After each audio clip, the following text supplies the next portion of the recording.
This meeting of the Schertz-Cibolo-Universal City Independent School District to order.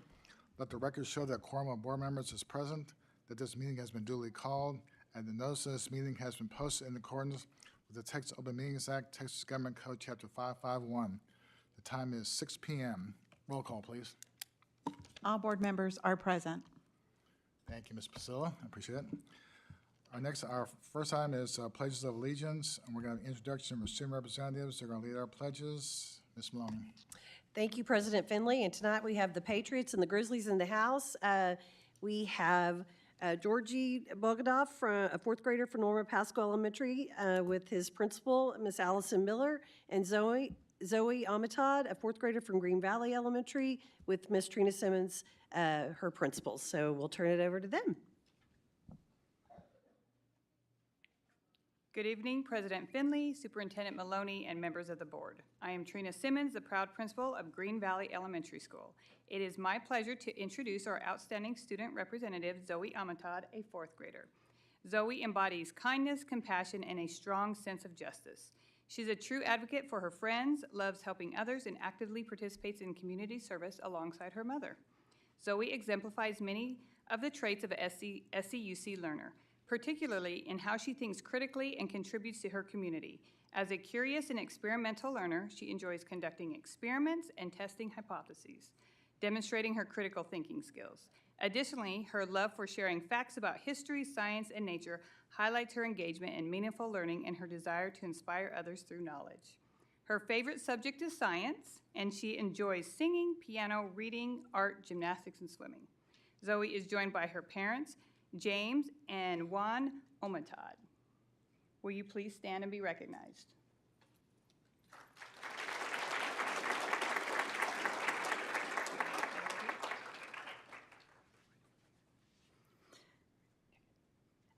Good evening, President Finley, Superintendent Maloney, and members of the board. I am Allison Miller, the proud principal from Pascal Elementary, and I am honored to introduce to you our student representative, fourth grader Georgie Bogdanov.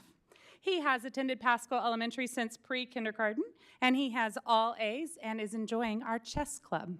He exhibits many of the SCUC traits of a learner in that he is an effective communicator that engages in meaningful learning. And most importantly, he values others, and he shows this with his kindness, respect, and thoughtfulness. He spends every summer in Bulgaria visiting his family, and he always brings me a special memento from his summer adventures.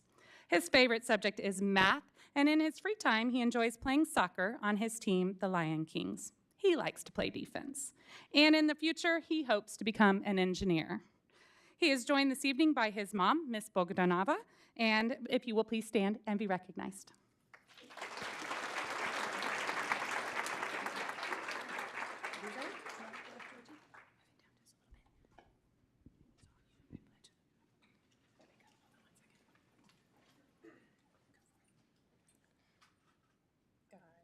I pledge allegiance to the flag of the United States of America and to the republic for which it stands, one nation, under God, indivisible, with liberty and justice for all. I honor the Texas flag. I pledge allegiance to the Texas, one state, under God, one and indivisible.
Thank you, students, parents, and principals. Appreciate that. It's always a good way to start off our meetings.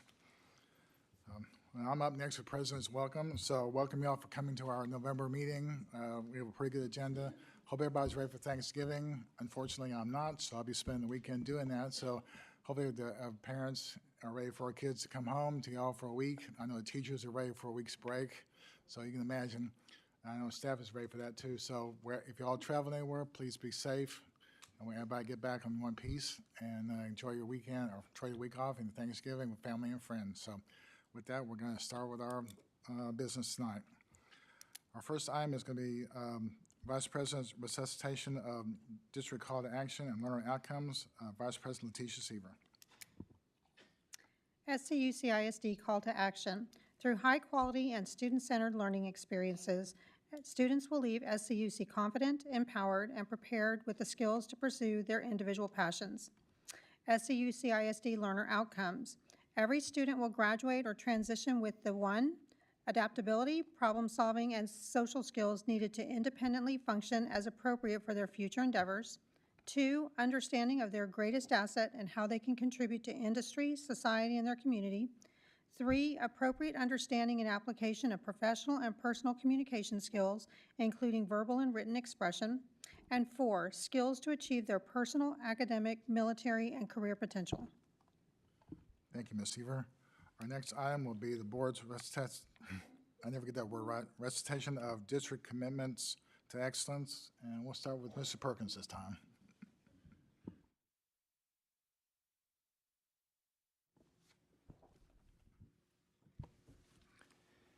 Thank you, Mr. President. We are committed to maximizing achievement for all students. We recognize the invaluable contributions of our teachers and staff and are dedicated to supporting their professional growth and well-being. We are committed to providing appropriate and innovative resources and curriculum. We are committed to exercising fiscal responsibility for the long-term benefit of the parents, guardians, citizens, and employees of the district. We are committed to providing safe, secure, and supportive environments for working and learning. We believe that public education is best defined by the local community with limited government involvement. Thank you, board. Appreciate that. Our next item is to be the Vice President's overview of board ethics. Again, Vice President Seaver. Every month, we take a portion of our board ethics and read that aloud. This month, I'm going to focus on trustworthiness and stewardship. As a member of the board, I shall promote the best interests of the district as a whole, and to that end shall adhere to the following ethical standards. I will be accountable to the public by representing district policies, programs, priorities, and progress accurately. I will be responsive to the community by seeking its involvement in district affairs and by communicating its priorities and concerns. And I will work to ensure prudent and accountable use of district resources. Thank you, Ms. Seaver. Appreciate that. Our next item is going to be recognition items. And our first recognition item is recognition of our student representatives for the month of November. Again, Superintendent Maloney. Thank you, President Finley. And this evening we have from Steele High School, Mr. John Zamora will be introducing their Student of the Month, Kinsey Deason, who's representing band. And Dr. Jose Falcone will be introducing 12th grader from Samuel Clemens High School, Kate Krupschak, who is representing Taffy. So they will come forward at this time, and we'll hear from the administrators and their students. Good evening, President Finley, Superintendent Maloney, and members of the board. I am John Zamora, Assistant Principal at Byron P. Steele High School. And at this time, I would like to introduce to you our student representative, Kinsey Deason, who is a junior at Steele High School. Kinsey is representing the mighty Steele Band this evening. Kinsey has attended Sipple Elementary, Schlother Intermediate, Dobie Junior High, and now Steele. During her time at Steele, she has been involved in various activities and has been allowed to explore multiple interests. Kinsey is an active member of band where she has been the head drum major for the last 2 years. She was all-district band for 2022 and 2023, earned a 1 division rating solo and ensemble in 2022 and 2023, and she has been Marcher of the Week. She has also been a varsity tennis player for the last 3 years. And during this time, she has earned First Place District Girls Double 2023, Regional Tennis Qualifier 2023, Girls District Runner-Up 2024, Regional Girls Tennis Qualifier 2024, and All-District Academic 2022 to 2024. Kinsey exhibits many of the traits of a learner in the SCUC in that she has contributed to the community through her volunteer efforts. She has worked the summer tennis camp where she has taught younger students the valuable lessons of tennis. She has she has volunteered her time to help band boosters run the concessions for the sub-varsity football games. Kinsey maintains a 105.09 GPA and plans to attend the University of Texas at Austin, majoring in neuroscience. Her plans to become a cardiothoracic surgeon. Kinsey's mother is Mrs. Erin Deason. Her band sponsor is Mr. Stephen Dieter. And so, Mrs. Deason, would you please stand and be recognized? Ladies and gentlemen, I now present to you Miss Kinsey Deason. Hi, I'm Kinsey Deason, and this year the Steel Band has competed in a total of 5 competitions for our marching season, and we received a total of 27 individual awards. We placed first in our category 6A and overall first 3 times at 3 of our competitions. We placed straight ones at our Region 11 competition, which placed us a spot at area. We tied for 6th overall at area. For our subcategory awards, we got 4 overall best music, 5 overall best effect, 4 best visual, and 2 best percussion. We also attended our first percussion-only competition this year where we placed 6 overall. Some of our upcoming events is Region Band auditions, our winter concert. This year we are introducing indoor percussion to our percussionists. We have Winter Guard, our concert UIL, and solo and ensemble. Being a part of the band, especially as a leadership role, has helped me learn discipline, humbleness, and time management, which will later help me through med school.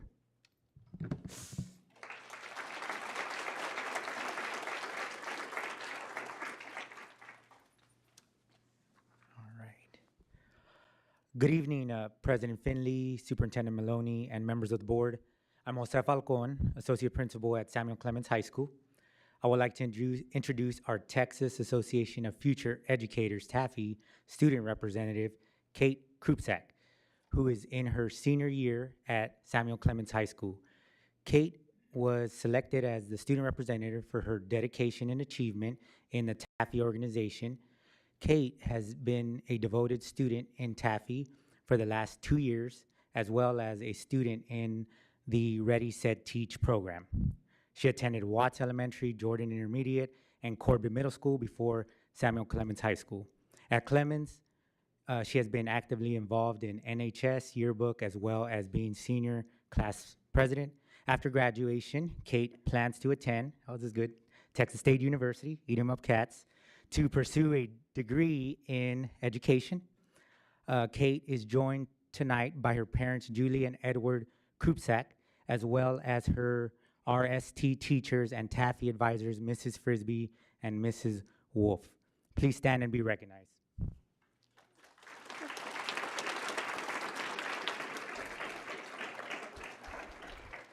Now I would like to present to you Kate Krupczak.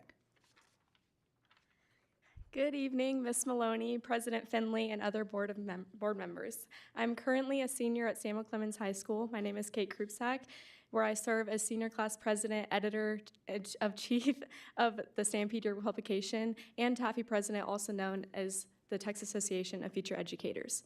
TAFE encourages students to learn about careers in education and assist them in exploring the teaching profession while promoting character, service, and leadership skills necessary for becoming effective educators. Today I will talk to y'all about our TAFE chapter at Clemens. This past summer, 4 of us TAFE students went to the Educators Rising National Conference in Washington, D.C. and competed to the best of our ability. Our current Vice President, Nayana Cooper, and former Vice President, Riley Sheldon, got a 100 on their bulletin board, receiving a red ribbon. As well, I placed top 10 and received 6th place in my exploration into non-core subject teaching careers. Together, Nayana and I, as President and Vice President, this gave us not only confidence in what we could truly achieve, but also excitement of what more we could achieve into this new school year. My fellow officers and I then got straight to work to get the word out there about what TAFE truly is and how many opportunities you can get from it. Last year was my first year in TAFE, and I'm a prime example that it takes just one step of getting out of your comfort zone to seek new opportunities and meet new people. Just in my first year in Taffy, I did the unthinkable of advancing as far as I did, and now I'm standing here today representing Taffy as the chapter president. I'm also involved in the Ready, Set, Teach program at Clemens, where as RST students, our duties are to work as student teachers and get more experience in the teaching profession. RST has allowed me to fall more in love with teaching and experience what being in an actual classroom with 16 first graders can look like. Through this program, we have all had great teacher mentors to help us guide us through all the authentic struggles and rewards that come with being an educator. I'm beyond lucky to be a part of such a great program at my school where all my fellow classmates and I can get the experience and find our happy places in our future careers. I am here today to get the word out about Taffy and Ready, Set, Teach and what all we do besides competing and working with the students at the elementary schools as a part of the SUC ISD school district. Not only are we active members in our community, but our main purpose is to seek and encourage students to engage in learning more about careers in education. Education is crucial for individual development and is the foundation of everyone successful around us. And that is exactly what makes educators so special. Teachers have the power to inspire, motivate, and help students achieve. Education is simply the soul of a society as it passes on from one generation to another. This is only part of the reason why education is so important to me. I aspire nothing more than to be a role model and teach any and all knowledge I know to others. You may be wondering how this passion for love and teaching came about, and it is promptly because of the outstanding teachers I've had in this school district who have paved the way for me to be successful in anything I do. They have taught me exactly what it means to be an outstanding teacher and what a true difference you can make while doing it. Not only do I want to be like all my amazing teachers, but most importantly, I want to be someone who can make a difference in students' lives. That is why I'm going to be an educator, because that is what educators have the gift to do. I would now like to end off by saying a special thank you to Mrs. Frisbee. Mrs. Frisbee is the one who encouraged me to join sorry. I didn't think I was gonna cry.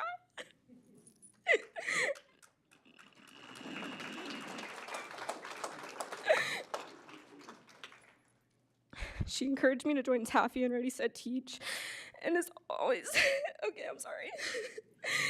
She has always shown me how much she appreciates everything I do, and that is what I really need in a teacher, to continue to work hard in everything I do. As some of you may know, Mrs. Frisbee is retiring as of tomorrow. She has spent 29 years of teaching and devoting all of her time and dedication to her students. Taffy and RST program. I would like to thank you for everything. The classroom truly won't be the same without you there. And just go have fun in your new RV traveling the world. Myself and the rest of your students all love you so much and will miss you so much. Happy retirement. Thank you so much for y'all's time.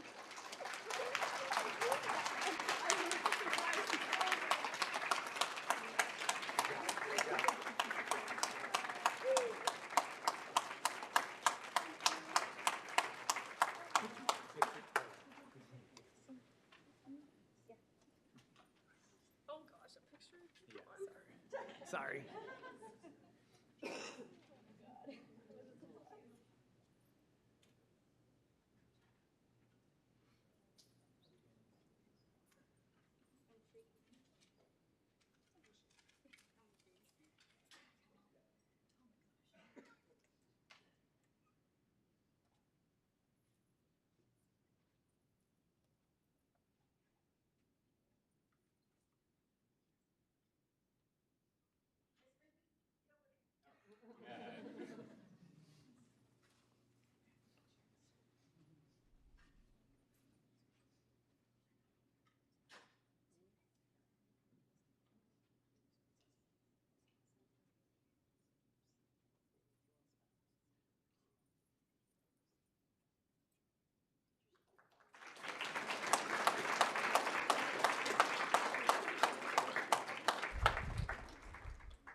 Okay, thank you, students, appreciate that.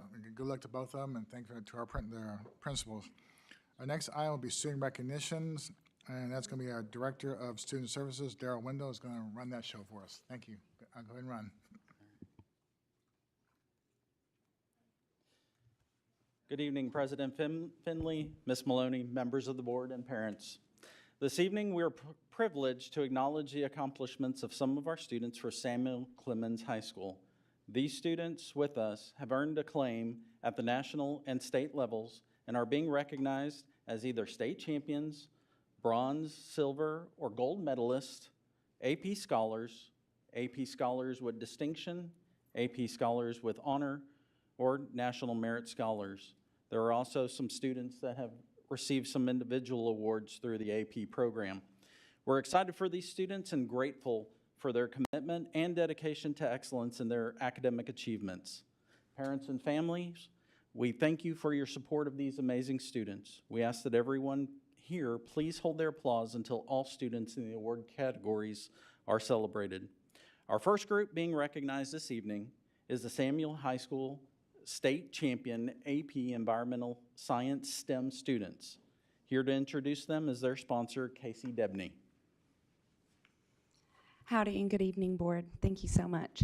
I can't tell you how proud I am of these girls. I joked at the very beginning that I had the winning lottery ticket when these girls first decided to join the team, and they did not disappoint at all. We have actually been blessed with the appearance of some of the sponsors from the Simmons group, Mr. Jim Lindsay and Marcus Kelly, that we're gonna present the awards to the girls.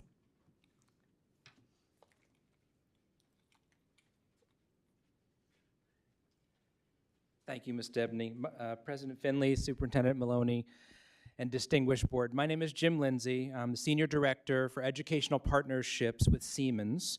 And with me is my esteemed colleague, Marcus King, also over the Ed Partnerships. And we are here to recognize the state winners of the 2023-24 Siemens STEM Design Challenge, which Marcus and I sponsor on behalf of our company and partner with TEA and our local education service centers.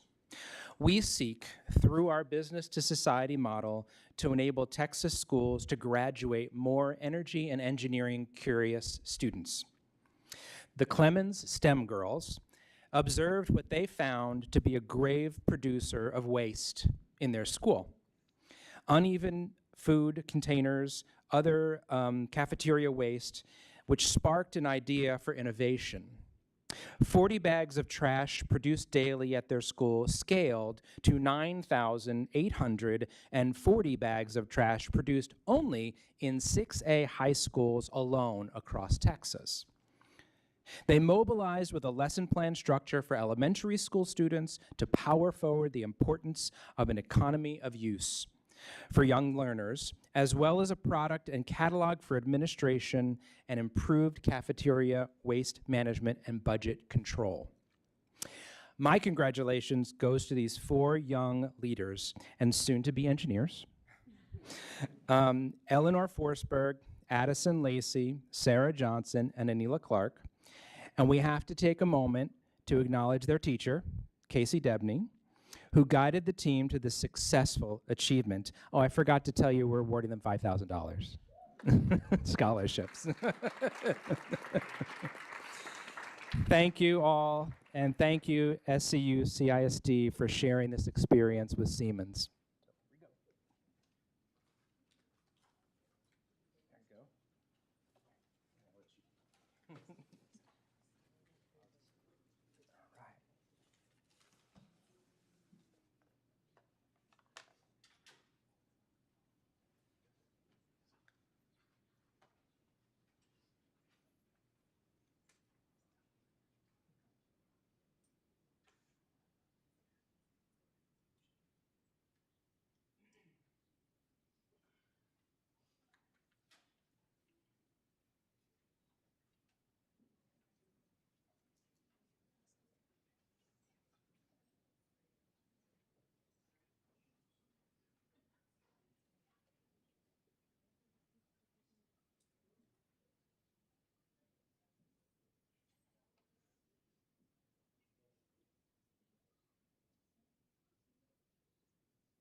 Thank you. Our next group to be recognized is the Samuel Clemens High School Band, and their sponsor and director, Mr.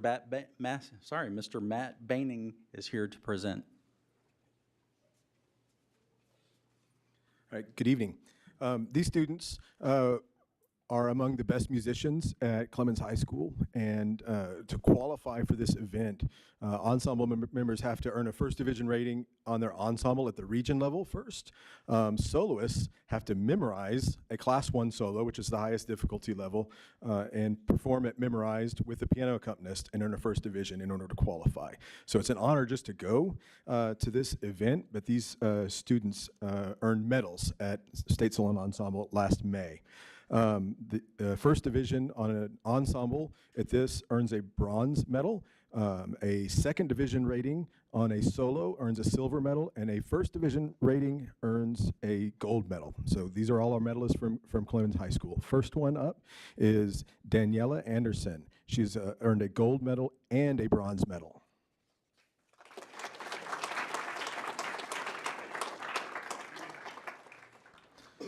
Our next student is Isabella Anderson, and she earned a silver medal and a bronze medal.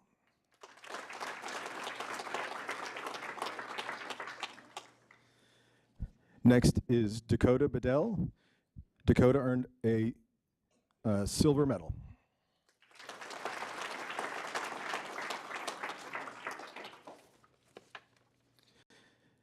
Next is Caden Dorsey. Caden earned a silver medal.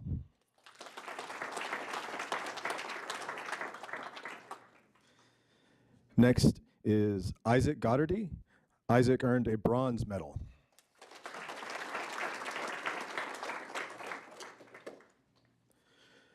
Next is Josh Merlin, and Josh is a silver medalist.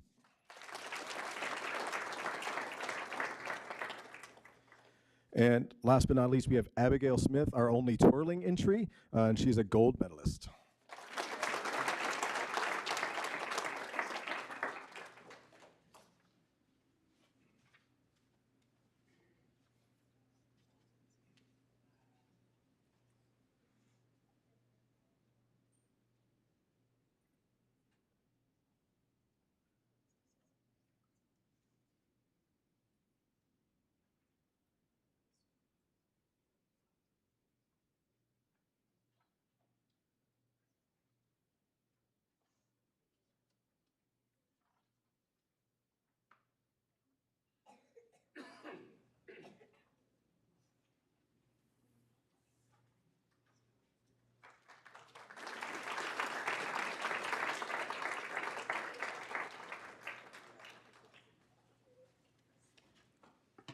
All right, and our final presentations tonight are our national recognitions. We have Dr. Jose Falcone, Samuel Clemens High School Associate Principal.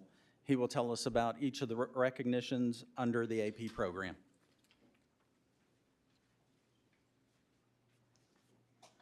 All right, thank you again. We have a large group, and I'm going to have the voice of Samuel Clemens High School come up and assist me, since there are so many students that we are recognizing tonight. I appreciate the parents coming out, the first teachers. We appreciate y'all and all y'all's support. Let me introduce you to Mr. Mark Thornton.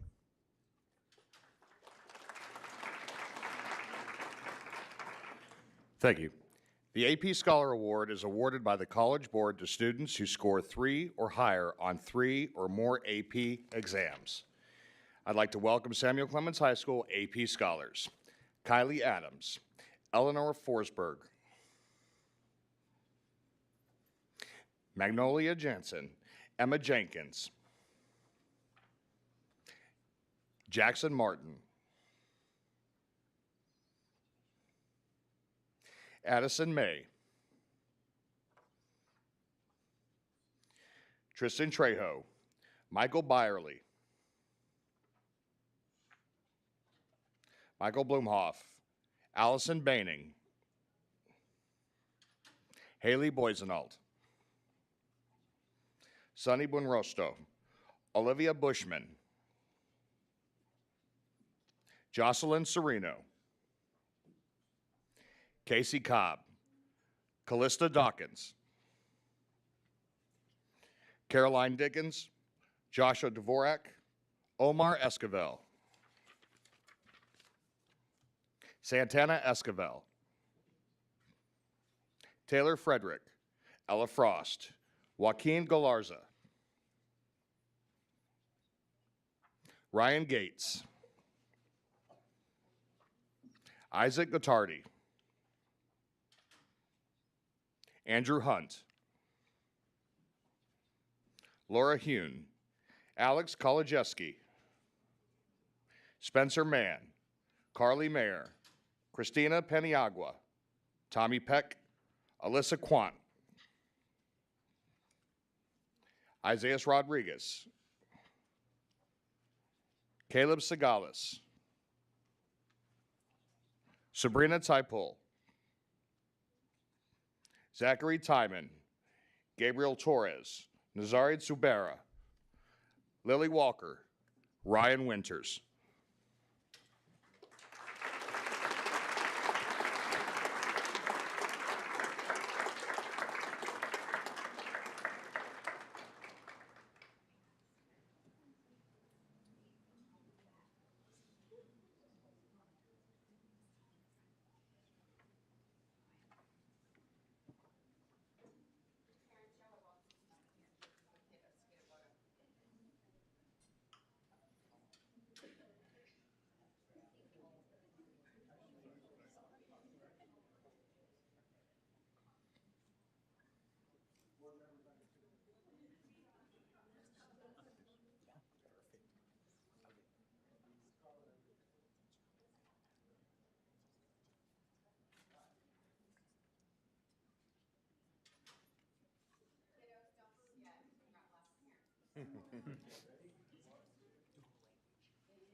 Those are not the right ones.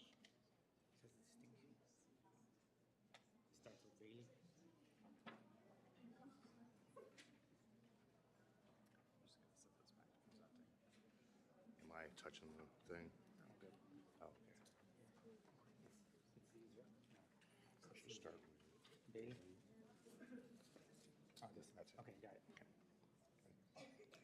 The AP Scholar with Distinction Award is given to students who attain an average score of at least 3.5 on all AP exams taken, with scores of 3 or higher on 5 or more of these exams. Next, I'd like to welcome the Samuel Clemens High School AP Scholars with Distinction: Madeline Bailey, Matthew Beatty, Adeus Bryant, Isabel Cabrera, Benjamin Hancock, Michael McElroy, Addison Newman, Davis Reifenberg, Ben Roklitz, and Vance Rowe.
The AP Scholar with Honor Award is granted to students achieving an average score of at least 3.25 on all AP exams taken, with scores of 3 or higher on 4 or more of these exams. Now I'd like to introduce the Samuel Clemens High School AP Scholars with Honor. Marcus Follis, Addison Lacey, Isabella Andrews, Chloe Cannon, Ali Chevalier, Haley Gorzel, Sean Ruska, Joseph Isola, Joshua Jackson, Landon Kessel, Aubrey Schumann, Luke Siegler, and Nephi Snowden.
The National Merit Scholar is a program that recognizes high school students who excel on the PSAT and MSQT, leading to scholarships and national recognition. Next, I would like to introduce Samuel Clemens High School National Merit Scholars, Caroline Dickens, Michael McElroy, and Sabrina Dypool.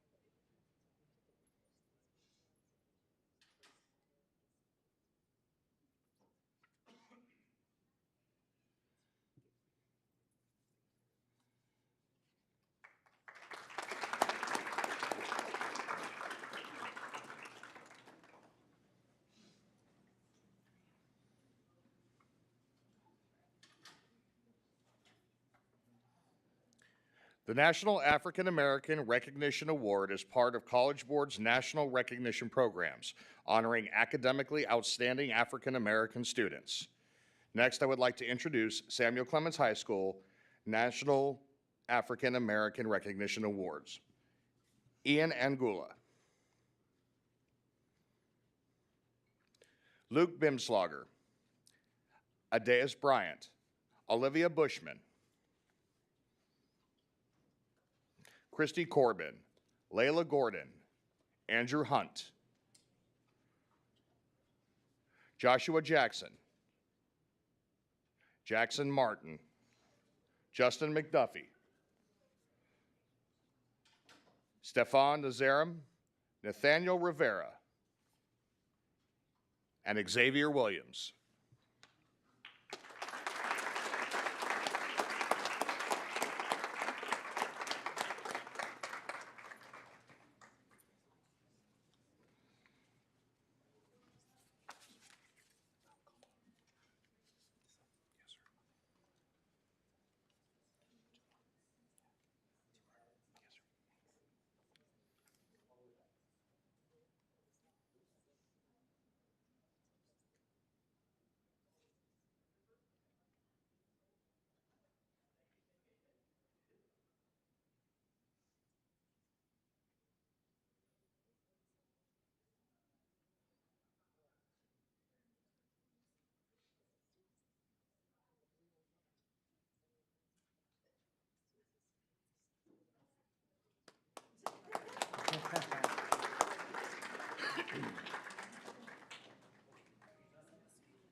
The National Hispanic Recognition Award is also part of the College Board's national recognition programs and recognizes high-achieving Hispanic Latino students. Next, I would like to introduce Samuel Clemens High School National Hispanic Recognition Award, Xavier Alcala, Isabella Andrews, Ian Angulo, Isabella Busby, Isabel Cabrera, Christy Corbin, Jackson De La Garza,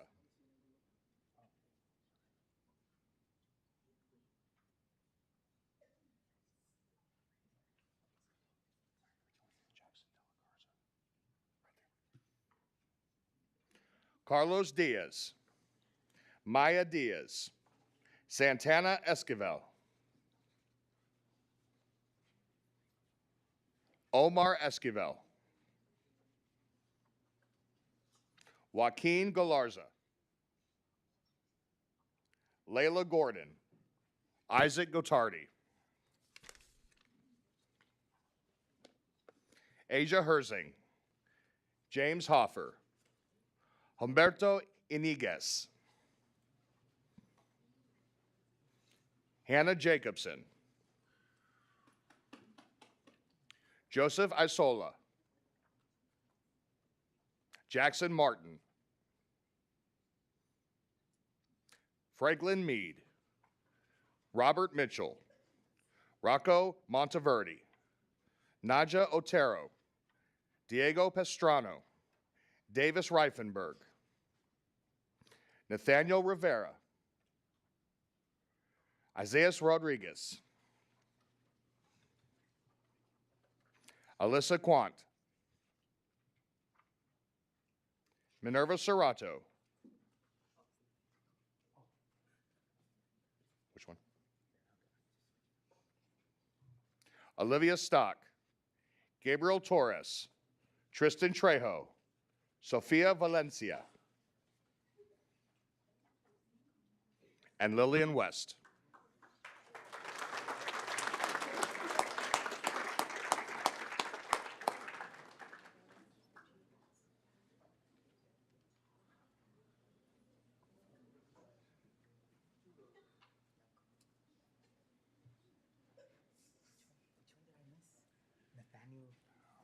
Nathaniel Rivera.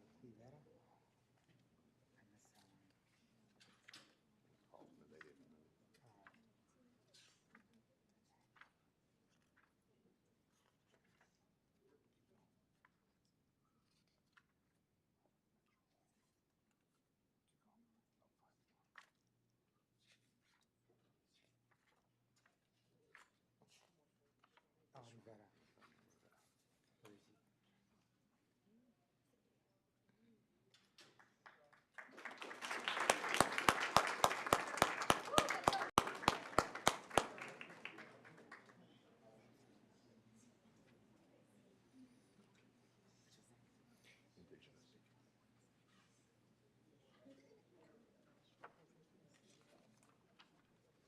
Does it start? Oh.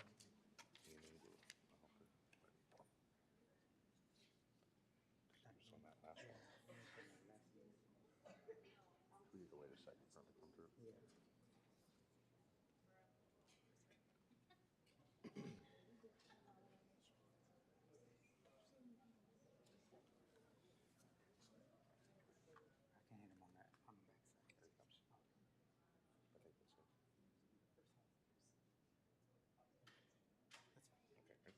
Oh, you're gonna call him first, right?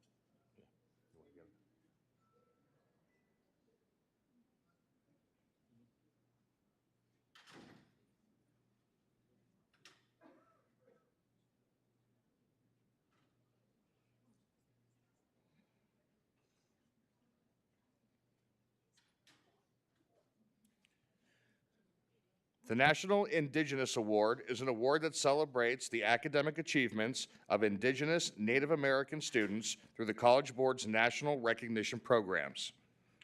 Next, I would like to introduce the Samuel Clemens National Indigenous Award winners. Ian Angula, Isabella Busby, Olivia Bushman,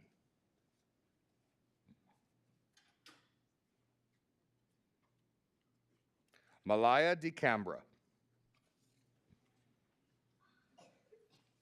Maya Diaz, Santana Esquivel,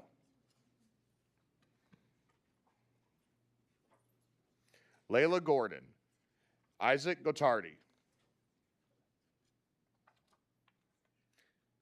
Benjamin Hancock, James Hoffer, Joshua Jackson,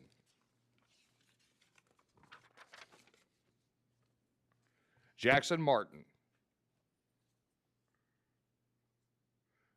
Michael McElroy,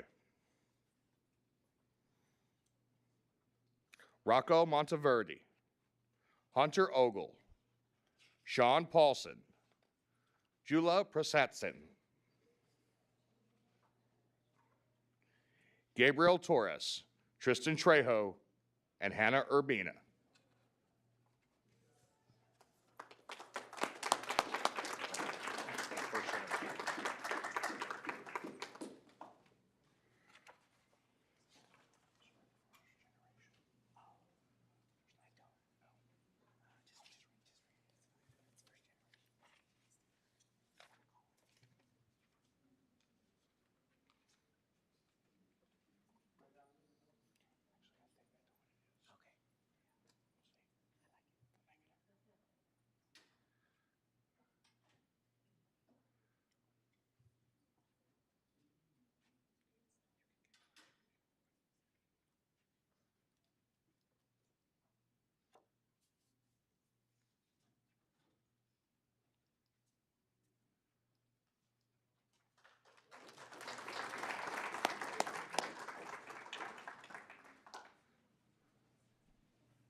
The National First Generation Recognition Program is for students who are the first in their family to attend college.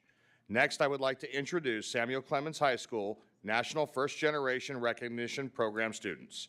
Kai Alfin,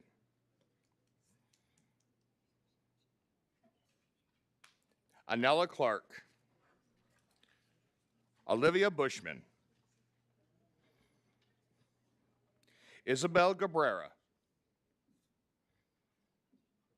Lincoln Klecker, Casey Cobb, Harlan Crouch, Braden Davis, Callista Dawkins,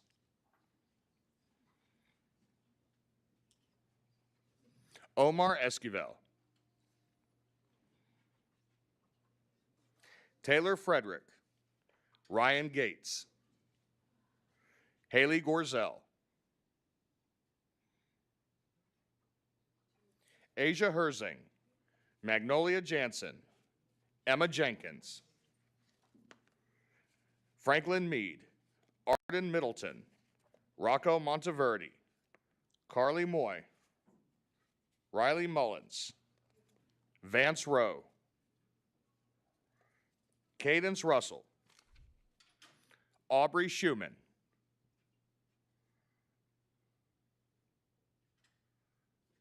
Caleb Segalis,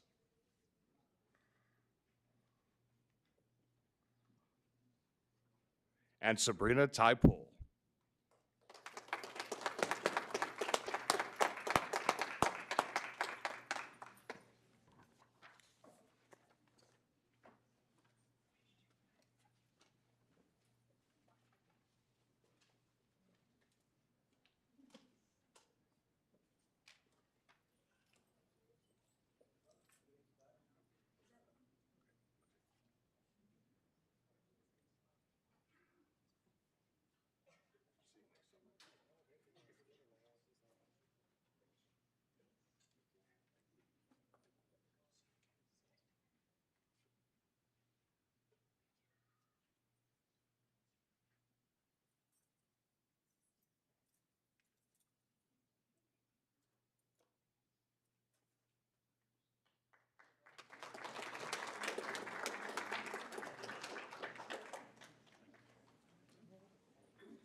I'd like to congratulate our student scholars again. It's a testament to see these students come through and the way we can congratulate them and wish them well in their future endeavors. So it's really good to see them come through. Appreciate it.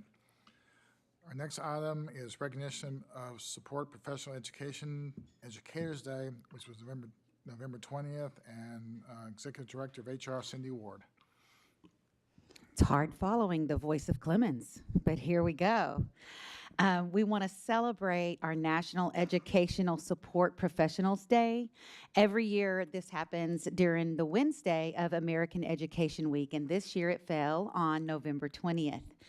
The education support professionals who work day in and day out for public schools' well-being and effective functioning, these are professionals that play a vital role in forming a healthy community as they stay and they help students inside and outside the classroom. There are 9 services under the educational support professionals umbrella, and they include clerical, custodial, maintenance, food, health, and para-educators, security, skilled trades, technical, and transportation services. Our educational support professionals are invaluable resources for our district, and their support of our students and staff is so appreciated. Thank you, Ms. Ward. Appreciate that. Our next item is recognition of Substitute Educators Day on November 22nd. Again, Ms. Ward.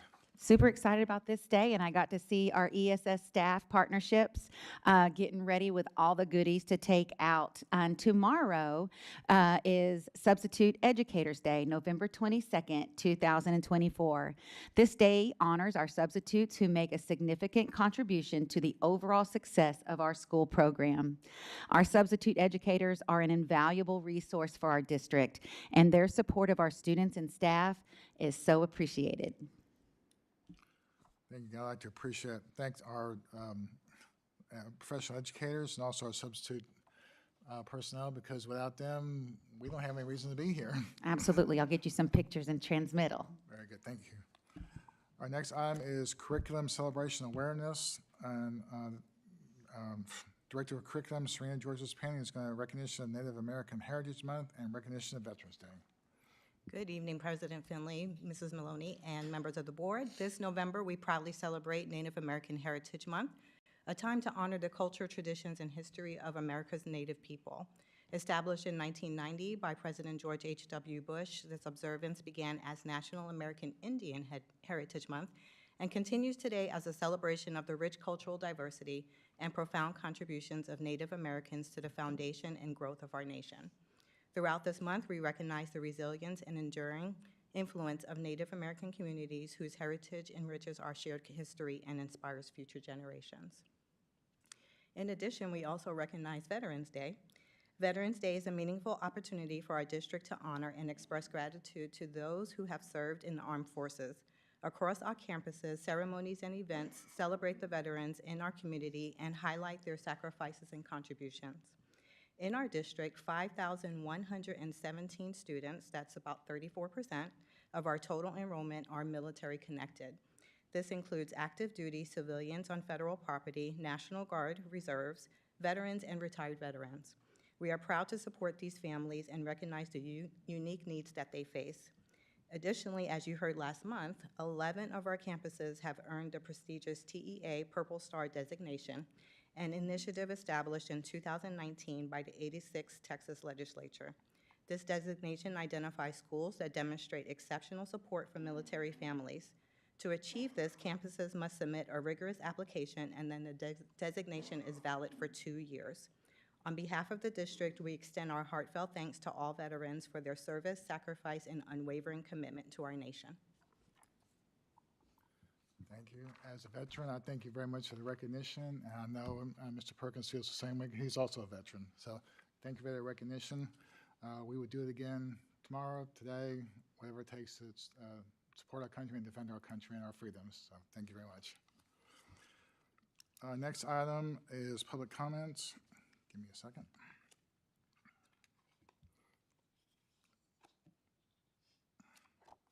Have a little script to read. Okay, the Board of Trustees will now hear public comment statements. In order to provide consistency and fairness to all individuals, public comments will be heard in accordance with Board Policy BED Local and procedures outlined in Administrative Regulation BED. The board strongly discourages inappropriate comments on individual personnel or students in public session. Complaints or concerns will be considered by the board only after the complaint has followed the guidelines prescribed by the applicable policies such as DGBA Local, FNG Local, or GF Local. Public comments will be limited to individuals who sign up to participate in the public comment portion of the meeting before the board meeting is called to order. An individual who signs up to participate in the public comment portion of the meeting may not relinquish their time to another individual. No public comment shall exceed 3 minutes. To ensure compliance with time limitations, a yellow card will be held up by the board secretary at 2 minutes, and a red card will be held up at 3 minutes. With that, our first, I'm not sure how to put that, public comment will be Paige Barrett. Microphone's yours.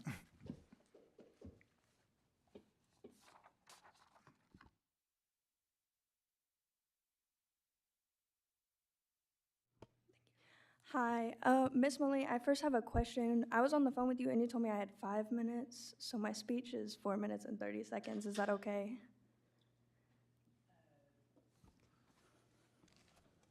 We have to keep it to 3. Sorry. Okay, I'll try to talk fast. Good evening. My name is Paige Barrett. I'm a graduate of Samuel Clemens High School, class of 2023. I came to this meeting today to discuss mental health awareness within the school system.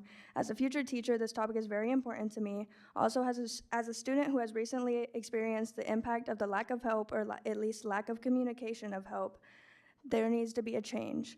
I personally have been impacted by the number of students who I have known and grown up with from growing up on both sides of the district that have felt so hopeless. They have taken their lives and all of the future opportunities that come with them.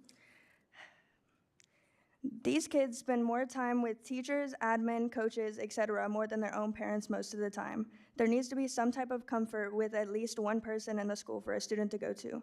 The district/schools can help in tremendous ways that have not been done or even worked towards. I would like to say that I am not blaming the school system or anything about these issues, but I feel like there are definitely things that can be worked towards to refrain from these issues. There's more students than you think that agree with me, but I'm just not afraid to speak up. Enough is enough, and eyes have to be opened.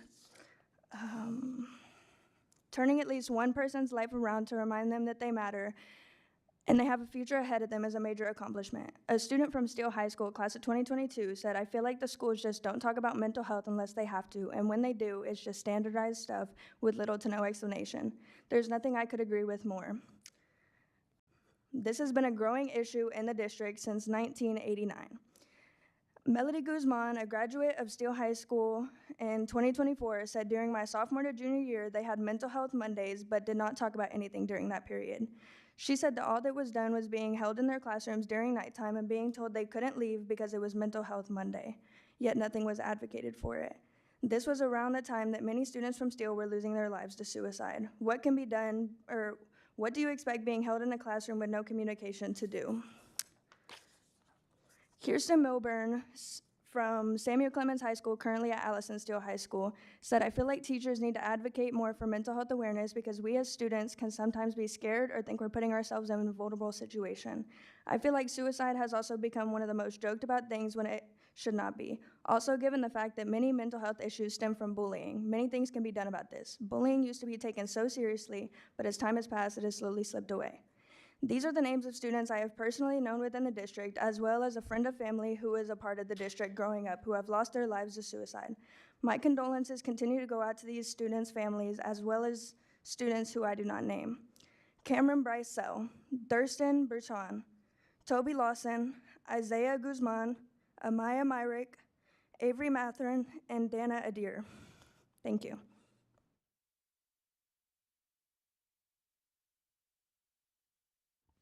Thank you, Ms. Baird. Appreciate that.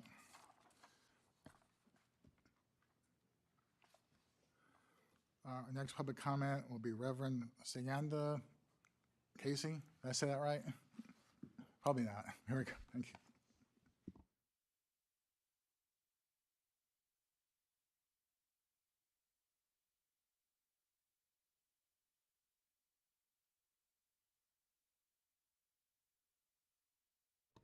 Thank you. I feel like I probably shouldn't be here. My heart is strangely warm for the things that I have observed, and if you're smiling, you might be Methodist.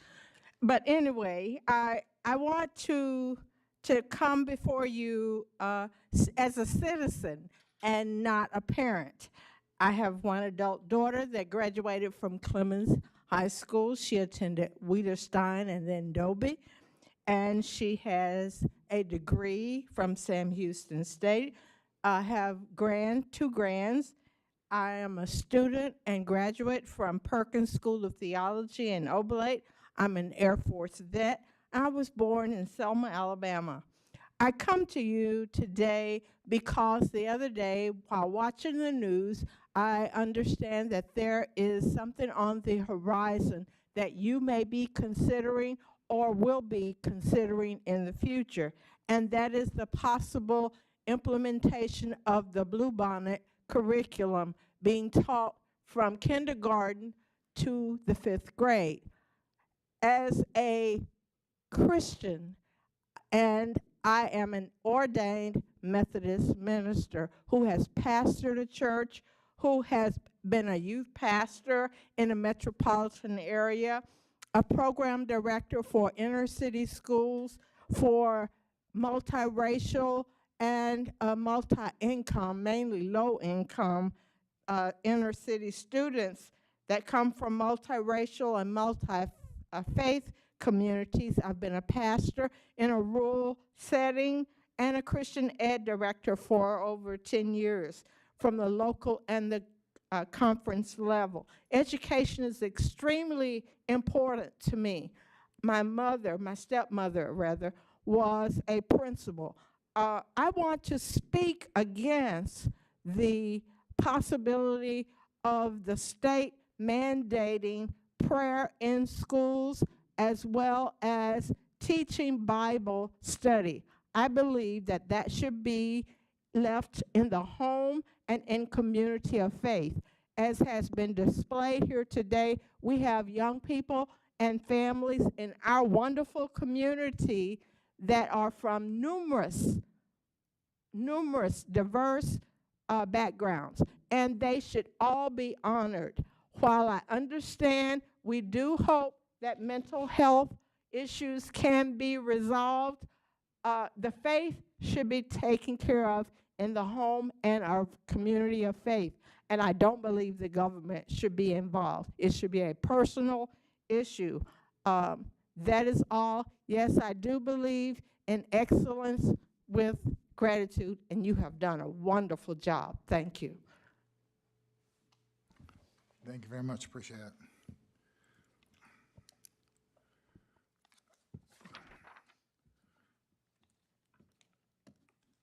Next item will be the superintendent's update, and presenting that is Superintendent Paige Maloney. Thank you, President Finley. It is always a pleasure to be able to give the superintendent update, and this is the one that we'll be giving for November. We will always start out with our purpose, which is our students. And right now, as we sit here this evening, our wonderful Steel Knights and their band and their cheerleaders and their dance team and their whole Steel High School community are over at Hero Stadium in their second round playoff game, and we wish them only the best. Lots of great things going on in CTE athletics and fine arts throughout the district, and one very important thing going on over at Hero Stadium tonight. No update yet. I believe it began about 7 minutes ago. We'll keep you updated. Wonderful things on the student side, theater performances both at Steele and Clemens High School. Outstanding job by those theater troupes there. We had the UIL Music Region 11 Marching Band Contest and our 29th Annual Ag Fair. Thank you to Ms. Massey in the audience for all of her hard work putting that together for all of 4th graders throughout the district. My favorite new addition to the Ag Fair since I left the district was the beekeeper. That was just absolutely, the students were mesmerized by the man that was talking about keeping bees locally, and so that was a great addition to the Ag Fair since I left the district a few years ago. And thinking about our people, our team one, principals and directors had the chance to hear Jimmy Casas speak, and our focus was on expecting excellence, but really about carrying the banner and creating those opportunities in our schools and any event that we have where people walk away from us and they carry our banner and say good things about us. We continued, the Board of Trustees and myself continued our fall visits on the campuses. We finished up with Schlother and Sipple. And then Courtney Matthews, my goodness, 2 back-to-back double awards, Ken's 5XL Award and the Valero Bowl Extra Yard for Teachers Award. And so I don't know when that Ken's 5 is going to air, but it'll be airing very soon. She's our XL Award, Steele High School, Courtney Matthews. And talking about our partnerships, our SCUC Connect newsletter went out on our October 2024 issue went out on October 31st to our staff, our parents, and our community. And in the friendly competition of trying to get out the vote for all of our staff members, we had a competition for the largest percentage of faculty members or department members to vote. They would win a trophy with some sweets. And Allison Steele had all 99%. They had all but one teacher vote at their campus, so they were close to 99%. So they'll be receiving that accolade. We had our Coats for Kids annual coat drive. The event was able to assist 112 children and their families. They were also able to take 2 outfits per child or adult for the gently used items. You can see that many of our partners, Good Shepherd, Catholic Church, Knights of Columbus, Schertz Church of Christ, the King Lutheran Church, Steele High School students and boosters and partners in the Education Randolph Area Rotary Club all helped with that event, and it is very much appreciated. We could not do it without the partners that we have in our community, and we so appreciate that. The SCUC Education Foundation, if you don't know, was awarded the Nonprofit of the Year by the Chamber of Commerce. That was the very first time that that award was given out, and they were amongst some very stiff competition, but our own Education Foundation pulled away and got that award at the Chamber yesterday, or was it yesterday? Tuesday. Very, very proud of our group and so grateful for the support for the foundation. And then I'm sure you've seen that our Threat Regret campaign came out. You know, we are the first in this area to go out and be proactive about educating our kids about the thing, how important it is to think before they speak, because some of the things that they could say or write in social media could have some lifelong consequences. We thank our police department at Schertz and at Cibolo for partnering with us on that. We thank the students that were involved, and I was able to watch Mr. Lithicum deliver his message to the freshman class at Steele today, and you could have heard a pin drop in the auditorium. And so real proud of the work that they're doing over there and at all the schools, but great campaign for that. And just a little pranksgiving to everyone in the room. I just threw this little slide in there and said, what day is it? It is today. And today is my favorite day, and when it is my favorite day, I have to thank these people that sit up here with me each and every month, and I appreciate them very much. We call on them to do a lot, and they get a nice big salary of $0, but they do a wonderful job supporting this community. Thank you to the staff, and I also am very, very grateful as we go into this Thanksgiving season to all of our staff and all of our community out there. We wish you the happiest of Thanksgivings, and after tomorrow, we'll see you in December. Thank you, thank you, Ms. Maloney. I'd like to echo her thanks from on the board. I thank everything y'all do every day. You do amazing work educating our students and keeping the taxpayer dollar safe, which is what we do anyway. But I really appreciate everything you do and the long hours y'all put in. Sometimes you're not thanked enough, but I want to thank you from the board. Can't thank you enough. I'd like to thank my fellow board members for everything y'all do. We have to run campaigns and actually have to spend money and put out signs, stuff like that. And I know for myself, I do this out of a labor of love. So I'm trying to give back to my community, and I know everybody else operates the same way. So I appreciate my fellow board members. And I hope you all have a great Thanksgiving. I have a score update. 14-6 Steele, 2 minutes to go. Oh, 2 minutes, only 2 minutes into the game. 14-6 Steele. Sounds like a track meet. Thank you very much. Our next item is correspondence. Do we have any correspondence? No. We have no correspondence. Okay, our next item would be report on board advocacy, and I think I'll start the other end with Mr. Swart. In the interest of time, I'll pass. I as well. Well, I'm going to share that the two on my right with me yesterday, along with Ms. Maloney, went and did a talent show at Dobie, and it was their first talent show. It was a lot of fun. There was some great talent, and I do believe that talent eventually culminates in what we saw just a while ago with all of the students being awarded for their great talents. So we really enjoyed ourselves. Okay, I'll be quick. I just can't not say anything about how awesome things are in the district. Some of us went to the judging of the pumpkin decorating contest at Rose Garden. That was the most fun-filled event I think I've done, but most difficult choosing which one. Those of you who went. Steel Magnolias was awesome. I was thinking, okay, maybe I'm in New York somewhere watching this, but congratulations, it was an awesome performance. We had visits with Miss Maloney to the remaining two schools that we hadn't visited, Schlother and Sibyl. The Ag Fair was a great success again, with all types of animals, activities, and food. And then November the 7th was an inspirational Veterans Day ceremony at Clemens with ROTC, band, and choir students that are awesome as usual. And then November 11th, in Cibolo, there was another inspirational Veterans Day ceremony with the Steel ROTC band and choir. We had Clemens Signing Day.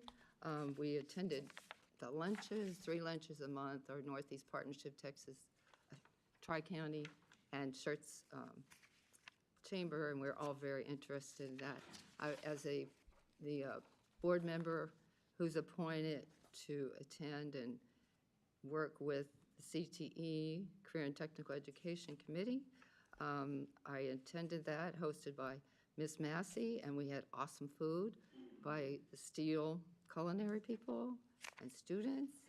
As usual, it was wonderful, and everybody wanted to take some home. They talked about the board goals, such as internships for summer, and featuring small and large companies applying for the summer 2024 summer grant, creating welcome packets for interested parties. We visited classrooms to showcase the audiovisual departments, arts, robotics, floral, where they were making the mums for homecoming, and then health science. They requested attendees who are business owners to complete interest forms if they're interested in job shadowing or teacher externships or the college career night. And health science and culinary classes, we learned, are overflowing. We need to continue the marketing strategies so parents and students are aware of the diversity of the programs for CTE. I know Ms. Maloney has been focused on disseminating this information earlier, beginning in elementary classes. Thank you. And I'll pass, thank you. I haven't been here for 3 months, so I've got 3 months' worth to do here. I'm just kidding. I do have to agree that the pumpkin judging was much harder than it should have been, but rightfully so. And we had some fantastic Veterans Day ceremonies. And the Communities and Schools program is going strong, and rest assured that we're doing what we can to make sure that is strong and vibrant across all the districts. And that's all I have. I did go to a couple of things. I went to the CIS presentation over Steele High School. I was very enlightening. I know y'all did a lot, but I didn't quite realize y'all did that much, so I appreciate that. And I managed to get to the Steele game last week, and right now they're up 21-6. So we'll see how that goes. We will keep you posted. So that's all I have. And so at this time, we're going to move on to new business. And first item is going to be, report on our long-range plan, Fine Arts, and that's going to be our Director of Fine Arts. There you are. Missed you.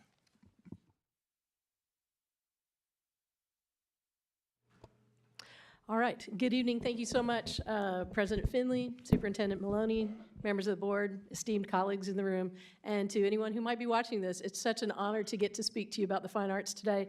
I'm so excited to share some information with you that I hope will be effective. I want to thank Ms. Kovacs and Mr. Mosley for the help preparing the presentation and for the people who have vetted it already. So I appreciate y'all so much. But here we go. So I'm going to talk to you about fine arts a little bit. Actually, we'll start out with Mr. Mosley speaking just a bit.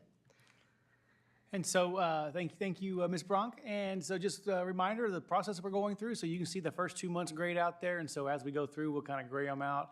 And this month we are on our fine arts plan. So looking forward to December also with our CTE, in January with our technology plan. You can see that in February we are going to switch modes a little bit. And our presentation in February we will do during a budget workshop. And so there's going to be a lot of information for us to do at that one. So we will include part of that in our budget workshop. And then in March, we've got our combined community advisory committee meeting. Again, just kind of walking through the process a little bit here, developing the plans from administration and then looking for feedback from ELT, our board long-range planning committee, which Ms. Thomas, Mr. Finley, and then this month we had Ms. Seaver walking with us for fine arts. And then let's see, I've also got up there community advisory committee. Our cabinet hears this, our principals hear this. And so just, really working through all of this information with staff and community. We did get some feedback from our CAC of the last CAC we had, so I did send that in transmittal. So I had a suggestion this evening to put that in our long-range book, which I think is a great idea. So we'll add feedback into this as we move forward as well. So I'll kick it from here over to Ms. Bronk to talk to us about fine arts. Thank you, Mr. Mosley. I appreciate that. So we're going to talk kind of in 3 areas tonight. We're going to tell a little bit of our story, talk about the numbers a little bit, and then try and express some identified needs that we have for our program. So as you know, we have 17 campuses, and we offer visual arts, musical arts, dance, and cheer. At our campuses. The picture you see here is one of my favorites. This is Miss Romano at Allison Steele teaching art. And you can see how engaged she is and how engaged the kids are, and I love this picture. So we do compete in the highest classification in the UIL, 6A, so we compete against the largest schools with the biggest budgets and the most facilities. And so I'll just say that that's part of our challenge, right? We have a reputation of excellence in our region. We're very strong in our region. Where we're trying to move the meter a little bit, to move the needle forward a bit, is going to be at the area and state levels, and we're making some really good progress. Our art programs earned a District of Distinction award. We just got to pick up our award last week at a convention in Galveston, but that puts us in the top 5.5% in the state. I like the way that sounds, and I like the way that feels, and we'd like to get all of our programs at that level. We have great state and region success in music. When I first got here my first year, we had only in the past had 1 or 2 all-state band, choir, orchestra members a year. And so that first year we had 7, and last year we had 9. Now I don't know if we can keep beating that number, but we sure want those numbers up there, because the better those students perform, the better our ensemble sound and the more successful we are. So that's exciting. Kind of a new initiative that we've been able to get some help with Title IV funds for is the establishment of mariachi summer camps, and now those have turned into clubs at both of our high schools. At both Steele and Clemens, and looking for takers for junior high and ordering more instruments. So that's a very exciting thing to do. That's something that's very dear to my heart, is to try and recognize the diversity in our community in that way. So that is all a part of our story. Now, our programs that we have here are such a draw for people, and they're so special for people. And as you read this list of benefits of participating in the arts, certainly there are other programs you can participate in that have some of these similar benefits, but this is a nice list for sure. And this is a really nice, I'll share a couple of numbers for you. The study that I'm going to reference is one that defines students as highly engaged in the arts if they take more than one fine arts class. And those students are twice as likely to graduate. They are 20% more likely to go to college and 42% more likely to go to a 4-year college. participation in fine arts can reduce depression up to 48%. That's significant, especially given what we heard tonight and what we've continued to hear this year. This is not just about high school, right? We want skills that students take out with them, but about 20% of our graduating music majors participate in college, a lot of them for significant scholarship money. I've been honored to award significant scholarship money to students from this district in my previous position when I taught at TLU. Quite a few have gone on to pursue degrees in music education and are now teachers of the arts, and Miss Sweet, our dance teacher at Steele, can give you a long list of people who were in her program who are now dance teachers in different places. Miss Maloney and I were able to go to a UIL pilot for dance this week at Piper High School. Oh my gosh, this week's been long, has it not? At Piper High School, and a young lady came up and introduced herself, and she said, "Oh, Melinda Sweet was my dance teacher," and I was just like, "Well, of course she was," you know. So our teachers create teachers, and that's a wonderful thing. I love that. I'll say just a little bit, I love this picture too. This young man, if you've been around the district for a long time, the young man in this picture is Michael Gause. He's a graduate of Clemens High School. He's a trumpet player, and I think I knew him since he was about 12, and so now he's the trumpet professor at the University of Iowa, and he is also a Bach performing artist, which is really cool. I prefer Bach trumpets myself, so it's nice to see that. And I just love I could tell so many stories about students from Steele and Clemens that I knew personally that are out in the world doing good things with their arts. But it's in other fields that training in the arts is making a difference now.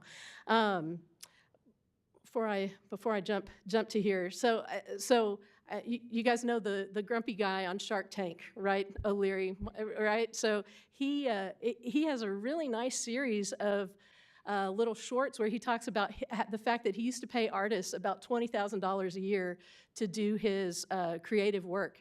And now he has to pay them $150,000 a year because they can tell a story, sell a product in 30 seconds with all the impact of the visual work that needs to happen to make that happen. And so I think it's, you know, the bedside manner of your surgeon.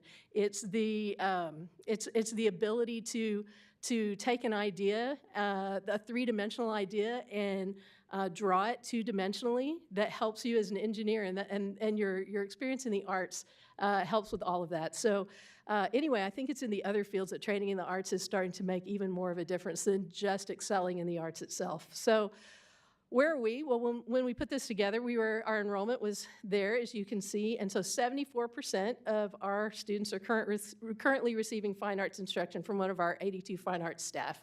And that's a nice number, and I'm proud of that number. 55% of those students are in grades 7 through 12. They're currently enrolled in a fine arts class. And so after the 6th grade, of course, students do need an arts credit in junior high, and they need one in high school, but they have a lot of choice about what they take and how they take it. And so anyway, I'm proud of those numbers. I think we have great participation when I go to our fine arts, to our TFAA, Texas Fine Arts Administrators meetings. I feel like we have great participation in the arts. It makes me feel really good about what we're doing. So you probably know that at the elementary level, we have both music and art, and all of our elementary students in grades K through 4 participate in a rotation of music and art classes. So looking by the numbers, when we get into our intermediate campuses, grades 5 and 6, our numbers can vary a lot from year to year, and it all depends on what kind of recruiting we do, who drags their friends along with them to what discipline. And so, for example, I can tell you that the Jordan Choir, when I got here 3 years ago, had about 35 or 40 kids in it. And then last year, all of a sudden, those numbers just blew up. And it was just the teacher made great connections with kids, right? And so now we're having to deal with the fact that our classes are too big. So, and that's a nice problem to have in fine arts. It really is. So anyway, that's what our numbers look like. And we've been seeing gradual increases in our orchestra numbers. That's something that's really important to me as well. That, you know, that's an important program. And a difficult program. So when we talk about intermediate, in the 5th grade, right now our students go through a rotation of band, choir, orchestra, and art. So all of the teachers, for example, the band director at Wilder also teaches about 100 fifth graders in rotation, as well as 112 sixth graders, right? So that's how this works. And you have to think at the intermediate that fifth grade rotation takes a lot of time and energy from those teachers as well. But I think orchestra is difficult to recruit for because it's playing a stringed instrument is a challenge. And so especially in the short amount of time that they have, a total of 9 weeks, 5 weeks in the fall and 4 weeks in the spring, it's a challenge to get kids to be competent enough on their instruments to really start to enjoy it. And I see those numbers coming up very gradually, and I'm definitely focusing on those and trying to help grow and build those. When we get to junior high, we start to come into some classes that require more choice. For example, some courses for high school credit, Spanish 1, Art 1 for high school credit, some really cool CTE choices as well. And so that's what our numbers look like. And they are, I'm always amazed at, in a lot of ways, how consistent they are. And then where I see differences, how do we support those differences? And but what we have to remember is we're all recruiting from a finite pool of students, right? If one discipline recruits really well, that usually reduces numbers somewhere else. And so we try and stay friendly about that, but still make our case, right? For high school, we add a bunch of really cool art classes. And of course, we've got the usual band, color guard, choir, orchestra. We have music theory. That's our only AP course that we have in the fine arts, a dual credit music appreciation. So it's nice to see that as well. I'm very grateful to have those. I think that's nice. And then dance, cheer, theater, musical theater. So nice list of things. And so we can see what our participation looks like. And we're making some progress. I think the intermediate orchestra numbers coming up and junior high orchestra numbers especially coming up. I hope we'll start to see that in the high school. And our choirs say that there's kind of a glass ceiling at 100, and I'm going to try and help them blast through that. So we've got to keep getting ourselves out there, right, and making our case. So I'm going to talk a little bit later on about space guidelines for fine arts because that's one of our challenges. And so these are some very kind of standardly accepted space considerations for band, orchestra, and choir. So when we're talking about floor area per musician, we're talking about 30 to 35 square feet. You may go, oh, that's a lot of room. Well, a kid in a large instrument and a music stand does take up a certain amount of room. Ceiling height is important in those rooms, but these numbers also are meant to include in planning aisleways and storage. So it just kind of gives us a goal and something that we'll talk about a little more specifically in just a little bit. So the first example that I have for you is actually Dobie Junior High Orchestra. We measured the orchestra room, and the current space is a classroom. It's not a real orchestra room with sound treatment. It's a classroom that, thank goodness for Ms. Hughes at Dobie. She's found a room with some space for them, but it is, with these measurements, 868 square feet. We've got 40 students with instruments and storage in there. The shape of the room certainly creates some challenges, and so they should be at ideally 1,200 square feet. And if they ever want to combine any classes, of course, they're going to have more than 40 kids in there. So we need about 27.7% larger room, and I would opt for some sound treatments and things like that as well. So I have a band example for you. This is Jordan Band. So Mr. Miller's current space, you'll see the measurements here, about 875 square feet. His largest class is 47. In that room, he also teaches in the cafeteria because when he puts classes together, when our junior high or high school folks can't go help him and he has to put even larger classes together, he has to move to another space. But an ideal space for him would be almost 40% larger. So we have some challenges because we don't have a ready space to give to them, And when you think about where would you put that space? And so it may be a matter of reconfiguring existing spaces. And so then do we still have enough classrooms, right? There's a lot of questions about that. So I'm going to be talking about instrument replacement. When our students start band and orchestra, beginner level instruments are available as rentals. And so there's a rent-to-own program where students rent an instrument and they're paying that instrument off over time. And usually that's at a pretty moderate cost of $26 to $50 a month. And the overall purchase price is usually between $750 and $1,600. It's a larger section in the band. So that would be flutes, clarinets, alto saxophones, trumpets, trombones, right? And those would be instruments that the students would generally provide. Now, many step up to a better quality instrument later, an intermediate or even a professional level instrument. That's very common. Not too many start on those. Sometimes they do. At Northeast, the students start in the 6th grade on professional quality instruments. They require a box strad trumpet, for example. It's a lot, it's a big commitment. So school-provided instruments are what we're talking about when we're talking about instrument replacement. So these are not available as a rental because they just cost too much. So they are anywhere usually from $3,000 to $28,000. We just ordered a set of timpani for Steele High School that came in at about $24,000 for a set of timpani because they can't even roll theirs down the hall anymore. So it's a pressing need, right?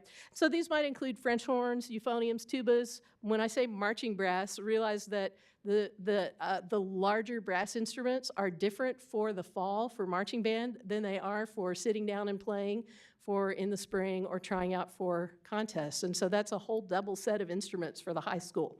Large percussion instruments, oboes, bassoons. So kind of the more precious things are usually school-provided instruments, and that's what we're talking about replacement.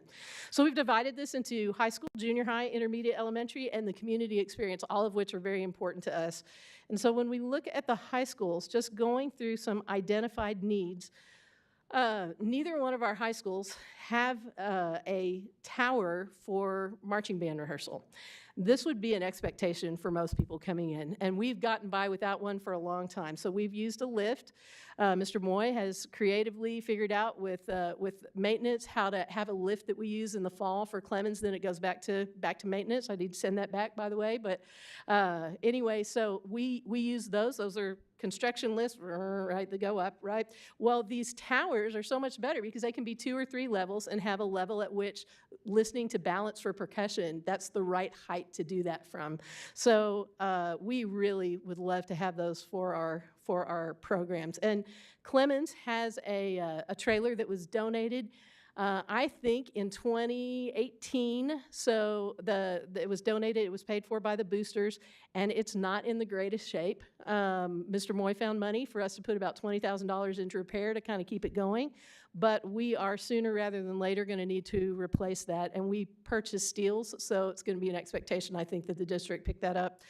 Band and orchestra instrument replacement, we'll talk about some more because that's a huge part of our needs here. We obviously just opened, it seems like just opened, right, the PAC and the fine arts facilities at Clemens High School. Well, we've already had to replace spotlights because one literally exploded, a bulb exploded, and you can't even get the bulbs anymore, so we ended up just doing a replacement. So, and we already need to update those lights with LEDs in both the auditorium and the black box. You heard Mr. Lenoff talk about the covered practice facility. Sounds great. We'd love to get under one of those and practice. That would be really helpful. And then at Clemens High School, we have a really particularly bad situation with the parking lot. It's not like we can seal coat it and paint new markings on it. It's going to have to, the asphalt's going to have to be replaced. And so that's kind of on Mr. Mosley's radar, but that's going to be a big project for Clemens. So my estimation is that we've got 280 band instruments on the inventory, about $1.8 million in inventory.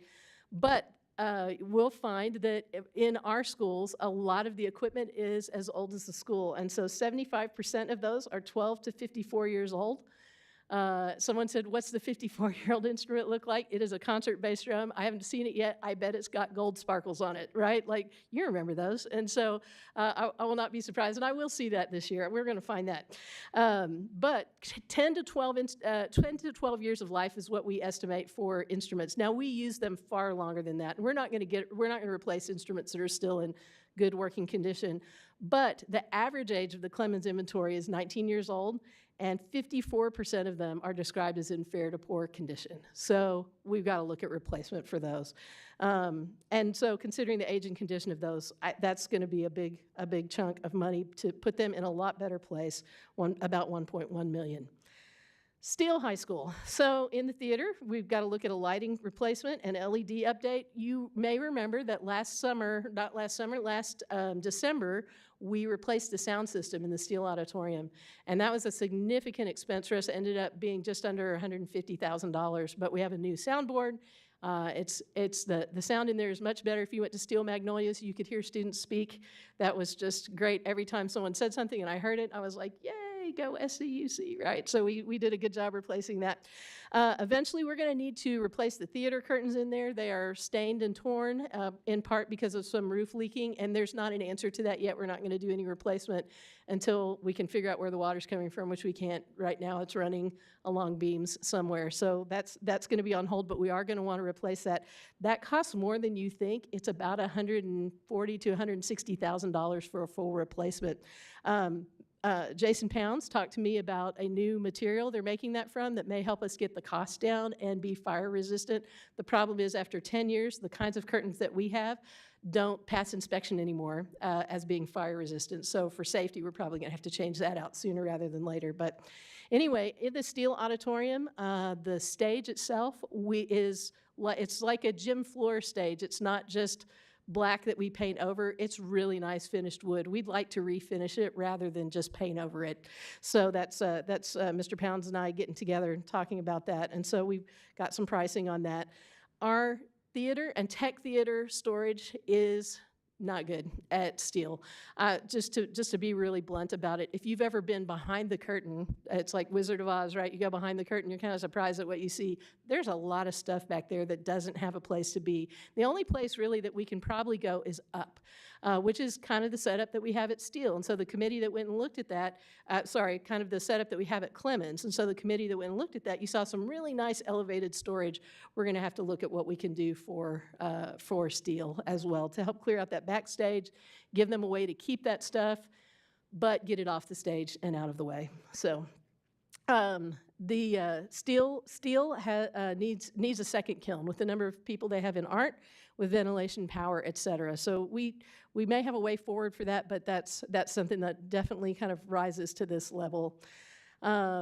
Also, a tower for their outdoor band classroom is the new terminology for that. So if you want to be hip, you call it an outdoor band classroom. That's where the band marches for marching band. Instrument replacement for them, I'll detail again in just a minute. Storage for band and color guard. We saw a lack of parity for sure when we compared Clemens to Steele on where and how they store their color guard equipment. Clemens has a really nice room and Steele has a really full closet. And I'm not even sure we looked in that closet. We should have looked in that closet. But anyway, it's tough going there. And probably I would say within the next 10 years, we'll probably have to replace the Steele marching band equipment trailer, which is a refurbished trailer. The district bought it. I think that was a 2018 purchase, and it's a nice trailer. So when I'm talking about these trailers, I'm talking about the one with the giant buffalo on it and the one with the giant knight on it, right? Just so you know what we're talking about. Those are rigged up on the inside so that you can double stack things and store it safely, roll things on and off. Those are a big deal. And so we'll have to look at replacement probably within the next 10 years for that. And then space needs. There is not even a way to quantify this, but our choir and orchestra programs at Steele share a room. It's very crowded. There's instrument storage underneath risers that choir kids sit on. There's not room for enough storage. If we were to add a choir class or to add an orchestra class, I don't know where it would meet. We'd have to find a different meeting place for it because we have orchestra half the day and choir half the day over there. So we really need to separate those out. And our band hall, which was so cool when Steele was built, right, 21 or 2 years ago, however old that is now, I think that's about right. That was such a great band hall, and it's far too small for what we're doing in it. The second band hall is a really good size for a second band hall, but the main band hall is really small. So ideally, if I could wave a wand, it would be so great to separate choir and orchestra and then build a larger band hall, larger main band hall. We have no idea where that would go and what that would look like. But Instruments, and this made my eye twitch for a second because we didn't really catch one thing on here, but I understand why I put it the way that I did. So on their instrument inventory, they've got about 1.6 million in inventory. 60% is not 102 instruments, but I went back to my worksheets and looked at that, and about 60% of the value of that inventory is what needs to be replaced. So I should have worded this the same as I did on the Clemens sheet, but 143 instruments are 12 to 20 years old, which makes sense because that's how old the school is, and that's the same useful life. But I think the hard thing is to talk about what these long marching seasons and football seasons does to our marching inventory. So all of our sousaphones are the same age. They're as old as the school. I personally have put duct tape on an instrument at a contest and said, you're good to go, and doing what we can with those. And so we're working towards replacement, but being able to replace them in larger quantities would be really helpful. So considering the age and condition of those instruments, I think we need about $900,000 to get their inventory back where it should be. And of course, I'll be working on that. I have a fine arts budget. We have money in the fine arts budget, and we have money for equipment. It's just not enough to get all of this done in a very timely way. And that is for additional instruments, much more than replacement instruments, if that makes sense to you. So as the programs grow and we need more of something, we're having to use that old equipment and add additional instruments, and this would very much be focused on replacement. So junior high, maybe a little bit less specific, but really important. So talking about Corbett, they have a good band hall at Corbett. They just need a second large space. So we'd ideally love to expand the band hall, expand the orchestra room. There's not actually, except for Clemens High School and the shared space at Steele, there's not a dedicated orchestra space really at any of our schools. When we added that program, we just said, now we have an orchestra, and so we have to find a place for it to be. And so they need a real orchestra room with sound treatment, a high ceiling, a good setup, and good storage. So I appreciate Ms. McWilliams has done everything she can to help us function in existing space, but we have work to do there. We are interested in a space for cheer and possibly future dance classes to practice. So as we're talking about renovations, that's something that we need to take on and see if that's something that we could add to kind of bring us on par with districts around us. And it's really hard to get gym time at our junior highs. They're pretty busy in the gym, right? So, and then instrument replacement for band and orchestra, I estimated it $289,000 to take care of their needs for replacement. Dobie Junior High, that place, such a question mark. Scott Lenoff and I walked through that, and we were like, yeah, this would be cool. We could do this, we could do that. But again, we don't know what we can do within the spaces that we have. We're going to have some guidance on that. But the band hall is a good band hall. That's a picture of it you see right there. That's a perfectly good band hall. I think it would make a great orchestra room because we need a bigger band hall than that. So that would be something that I would love to see. The choir room is actually a decent size. I couldn't use that as a comparison for too small. It's just not a traditional choir room with the kinds of sound treatments that it should have and the kinds of storage that it should have there. So, and then additional space for cheer, possibly future dance classes. Miss Hughes will bend your ear about that if you give her a chance. And then instrument replacement for band and orchestra there comes in for me at about $352,000. So, and then we'll talk a little bit about our very important intermediate and elementary needs. So, yeah, our elementary music spaces, our intermediate music spaces are a challenge. So we went and looked at those, and they are crowded. They are, the setup in them is less than ideal. We have at one of our intermediates, the school was able to spare a lab that was a big space, and it turned into a great choir room. That's the kind of thing that I think we may have to look at for some of these, but those schools are more set up like intermediates than they are as junior highs, and that's one of the challenges that we run into all the time. So I'd like to do some instrument replacement for them.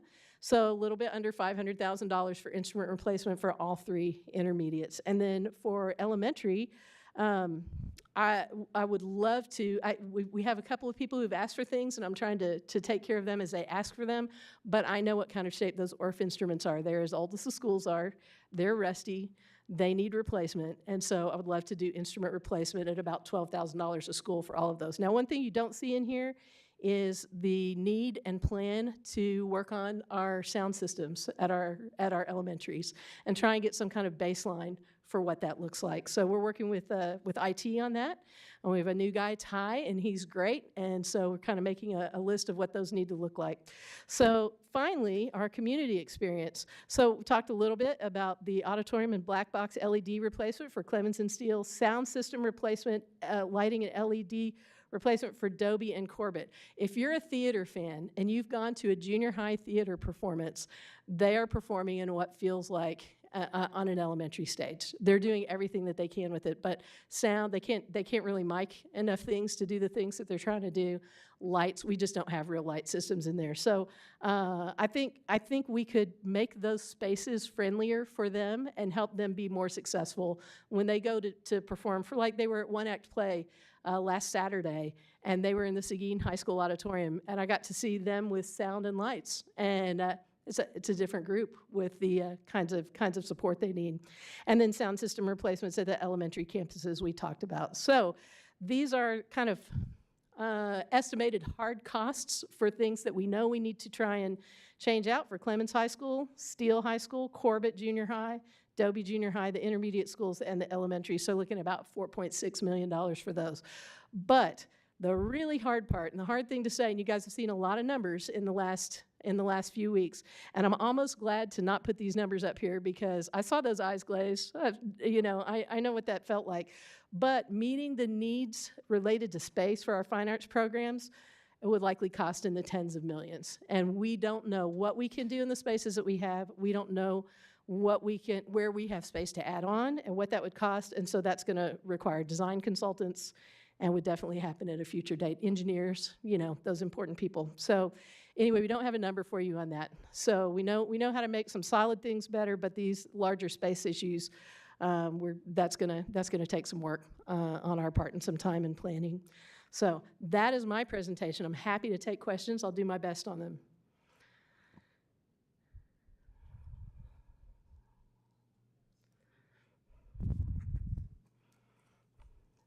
I just have one comment.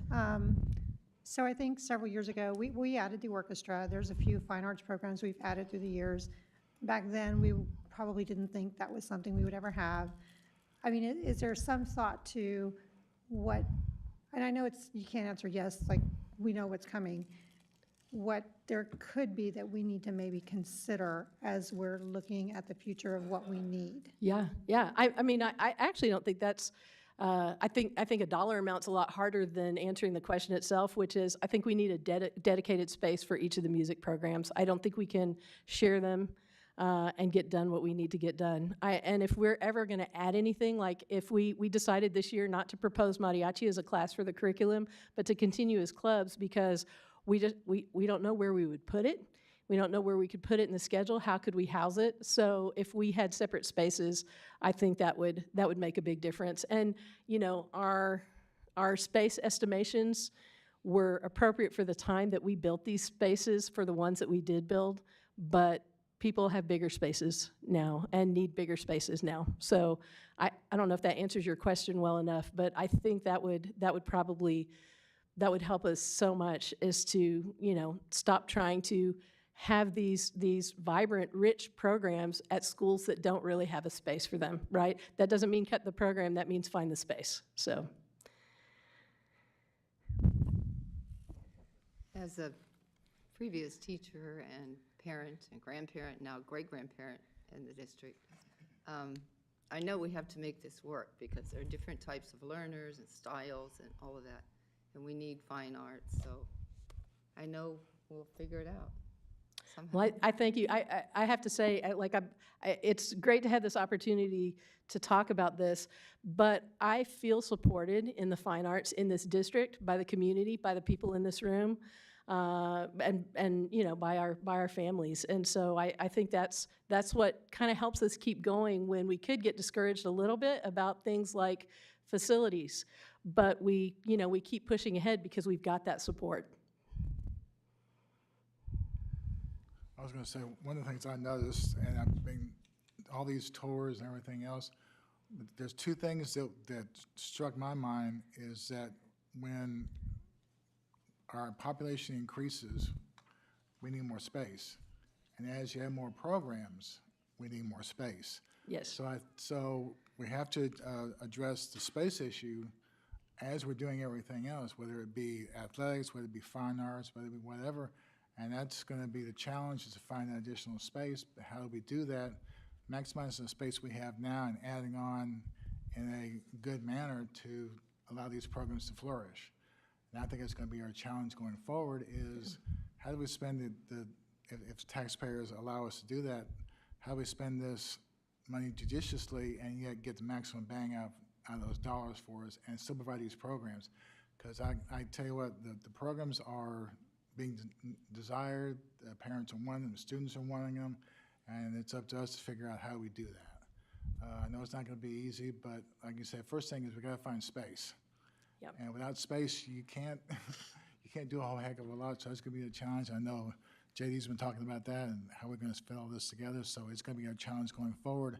And we still have CTE and we still have technology to figure out. Technology isn't quite as bad, but CTE can have the same challenge. Because we keep adding new programs, and the state's constantly coming along and they want us to add this CTE program, not another CTE program. So it's going to be one of the things that's going to be up to us to get the legislature to understand that if you want all these nice programs in all of our 6A high schools, they're going to provide the funds to do that, and their local community hopefully will support us being able to spend bond dollars to be able to do that. So it's going to be our challenge going forward. So it's good to know that our fine art programs are in good hands, and I really appreciate that. And it's going to be continuing. I wouldn't call it battle, but pursuit of excellence in our school district, and that means we have to support our programs and find the space to do that. So I appreciate that. Thank you so much, all of you. Appreciate it. Anybody have any comments or questions on this one? I think I'm going to close that out. At this time, I'm going to declare a recess. Everybody stretch your legs, and it is, so I get time, it is 7:54. We'll come back at 8:05. Thank you.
we'll get back into this. Our next item is report approved probationary contracts under DC Local. Ms. Ward, it's all yours.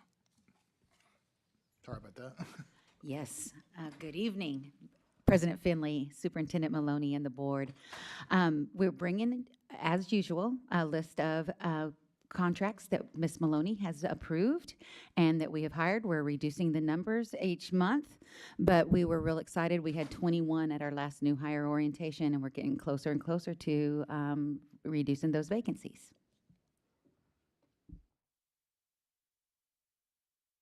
Very good. So how many open positions do we have that we're still trying to fill, or not very many, I don't think?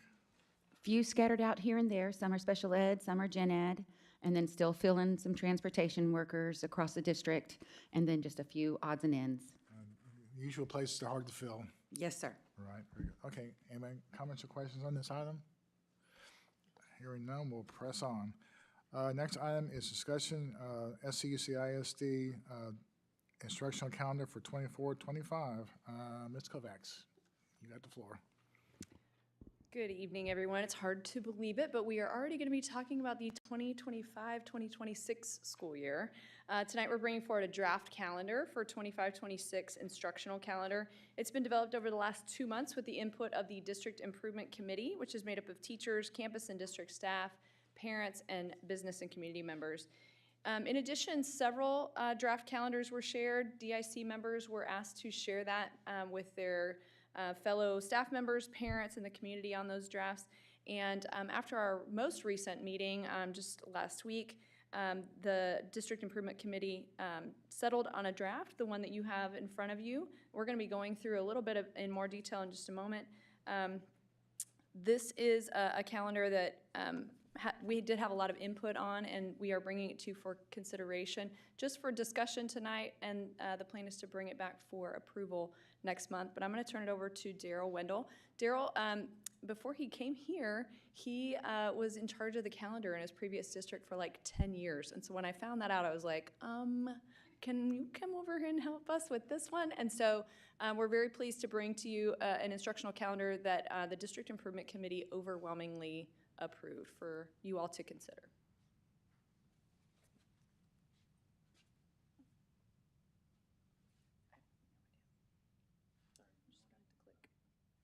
Okay, I'll just click. That'll work. All right. Good evening again.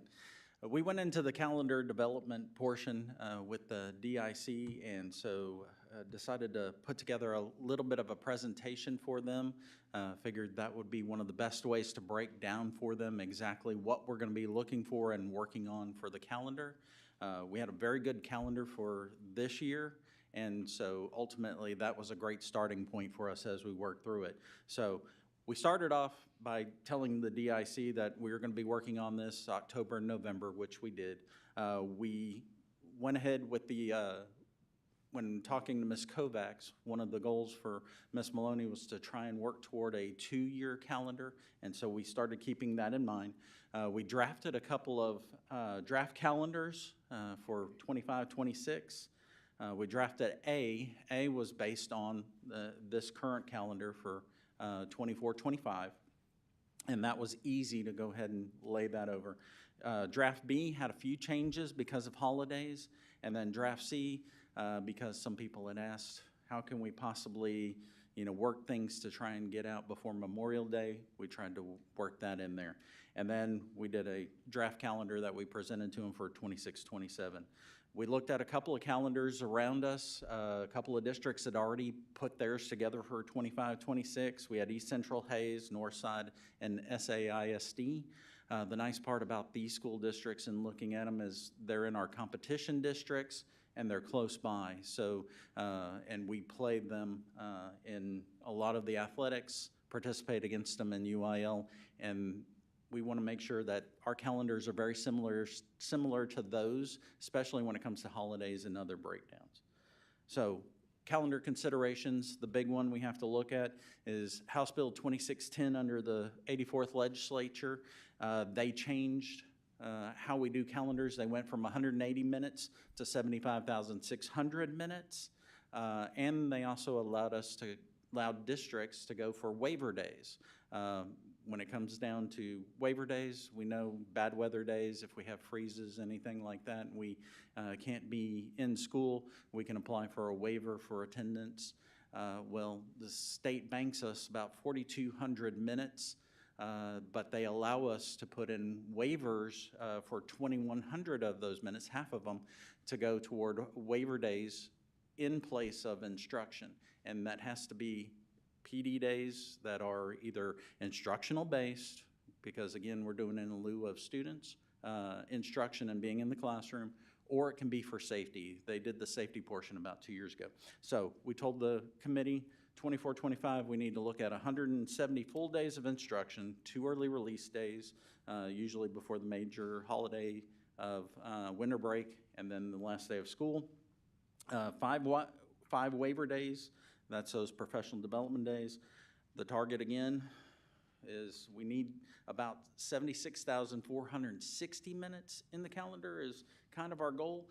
And that's taking into account, we want to have 2 extra bad weather, just in case there's bad weather, to compensate for 2 extra days with minutes. And we don't want to do minimum. And then also taking into account 187 days for teachers. So here's the breakdown for it. Usually base it off of pre-K through 8. So if you look at that number, the 170 full days at 430 minutes per day, that's how many minutes we go from bell to bell. There's 73,950 minutes. We have 2 early release days, 480 minutes. Count in the 2,100 minutes for the waiver days. That's calculated at 420 minutes. That comes out to 76,530 minutes. So we're 930 minutes over. So we're not doing just the minimum with our kids. Now, 9 through 12, because they're at 445 minutes, do the calculations on all of that, they're actually 2,630 minutes over. So we're good at the secondary, but we've still got to make sure we meet our minute requirement on the pre-K through 8. Now, the other next portion, when talking to the group, was breaking down what's important. We always see the whole calendar when we're looking at it, and that's the first thing we usually present to people. But breaking it down month by month is important because there's some things that we need to take into account. One of the things in talking with Ms. Kovacs and then looking at the calendar, we're one of the few districts that go August to July with our calendar. Most districts are going July to June with our calendar, and that's really our work time period for not just our teachers and not just our students, but all of our staff. We look, June to July. And again, when we're looking at the calendars in every month, it goes down to our purpose of our students, our people that we're trying to take care of, and then our partnerships, because we also have to find out what's really important to our stakeholders. So August, big things there, that's when we're coming back to school. So we're looking at when teachers and paras first day back at school, the in-service, and then the first day of school.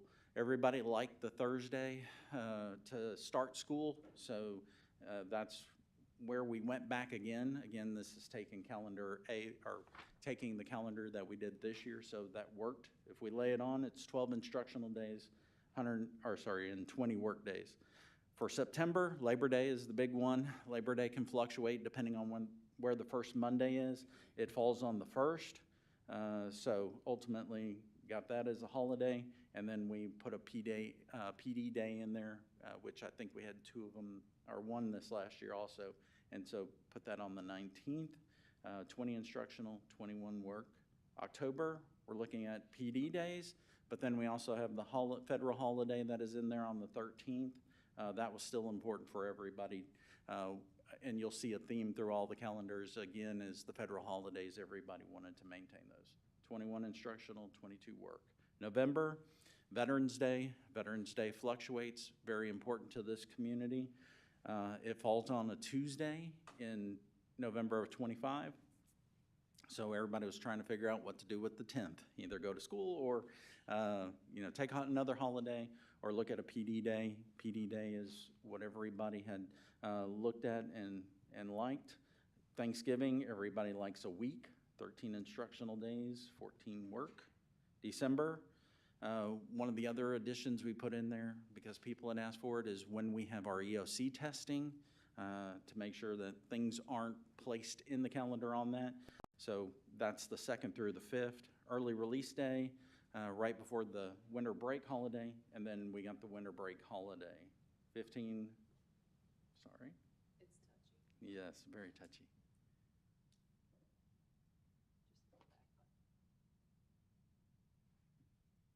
There it is, okay. There, I got it, yes ma'am.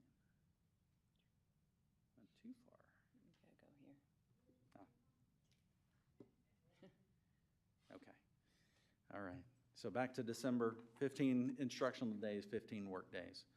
January, important day, starting out with the new year and where it falls. In this case, it falls on a Tuesday. So Friday, coming back, usually doing an in-service day on the first day back, that 5th.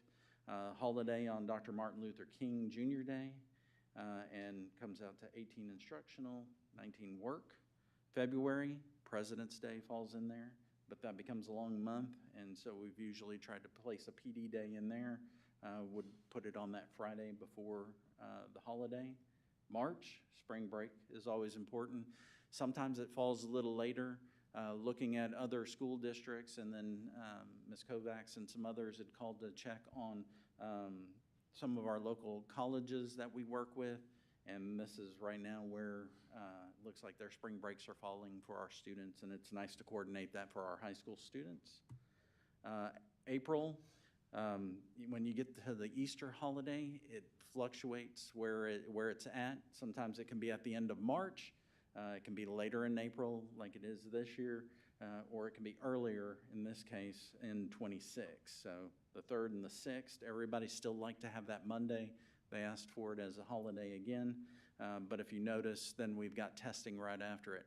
The actual testing window begins on the 7th, but because we would have a holiday on the 6th, it has to move a day, and thank goodness that the state has us doing that now. But STAR testing, you can see, is an April window this year.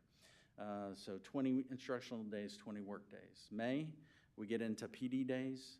AP testing, we went ahead and put that window in there so that way people would know where that's at.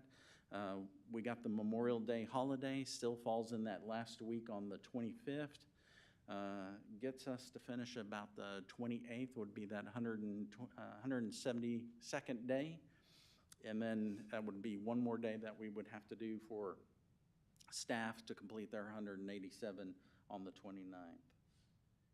And then that gets us into June, which would round out our instructional year. So final notes, August through May, we'd have 172 days of instruction, 2 early release days, 187 staff days. That's 172 days of instruction, plus the 15 PD days that are in front. The 15 PD days, 5 of those would be the PD waiver that later on we would come and ask you for, and again, making sure and maintaining the integrity of those 5 days. There are 28 student staff holidays within the school year. Those numbers have increased over time. But one of the big things for our students is we're making sure that we're doing above the minimum, and it's more than the required 75,600 minutes. Any questions? I don't have a question. I just have a statement. Yes. I appreciate the hard work our DIC committee members do for this, because I know it's a task. You have a lot of feedback from teachers and parents and all that. So I've appreciated over the years the half days dwindling down, because I know that has always been a concern, especially with our teachers not Yes. liking those half days. And yeah. We did.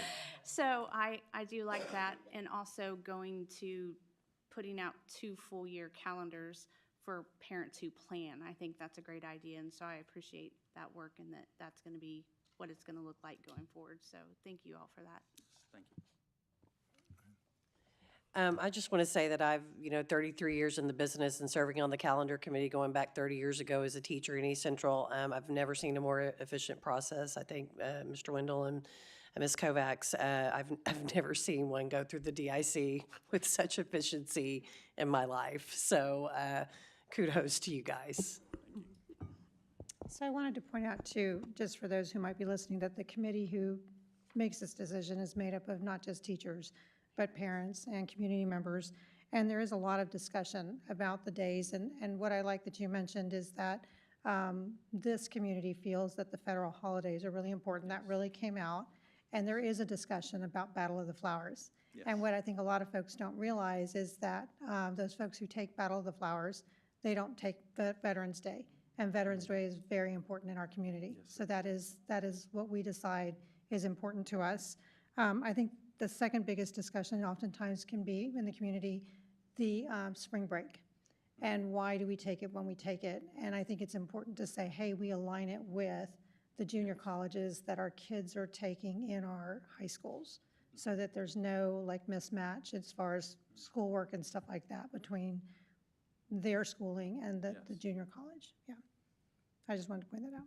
Thank you. Any other comments or questions? Thank you all very much. I know it's a lot of hard work, but like Ms. Maloney said, you can tell that y'all did a good job in selling it, because I was just thinking, how do you weed all this thing through? And it's like trying to put an elephant to the head of a needle, and yet y'all figure out 187 days, 172, and get 5 days, and it's like, and so. You can see now why I was over there one recruited time looking Daryl. it down, like, I don't know how you do it, but you did it, so. Thank you. We plan to bring this back for approval next month. Very good, thank you. We'll look forward to that. Our next item is discussion utilization of district transportation to and from project graduation. And again, that's Mr. Wendell. All right, thank you again. High school graduates attending project graduation are no longer students, and providing transportation through school district buses would be considered a gift of public funds. It would be prohibited unless the transportation meets the three-part test. An expenditure of school district resources is not a gift if, one, the primary purpose is to accomplish a public service appropriate to the school district, not to benefit private parties.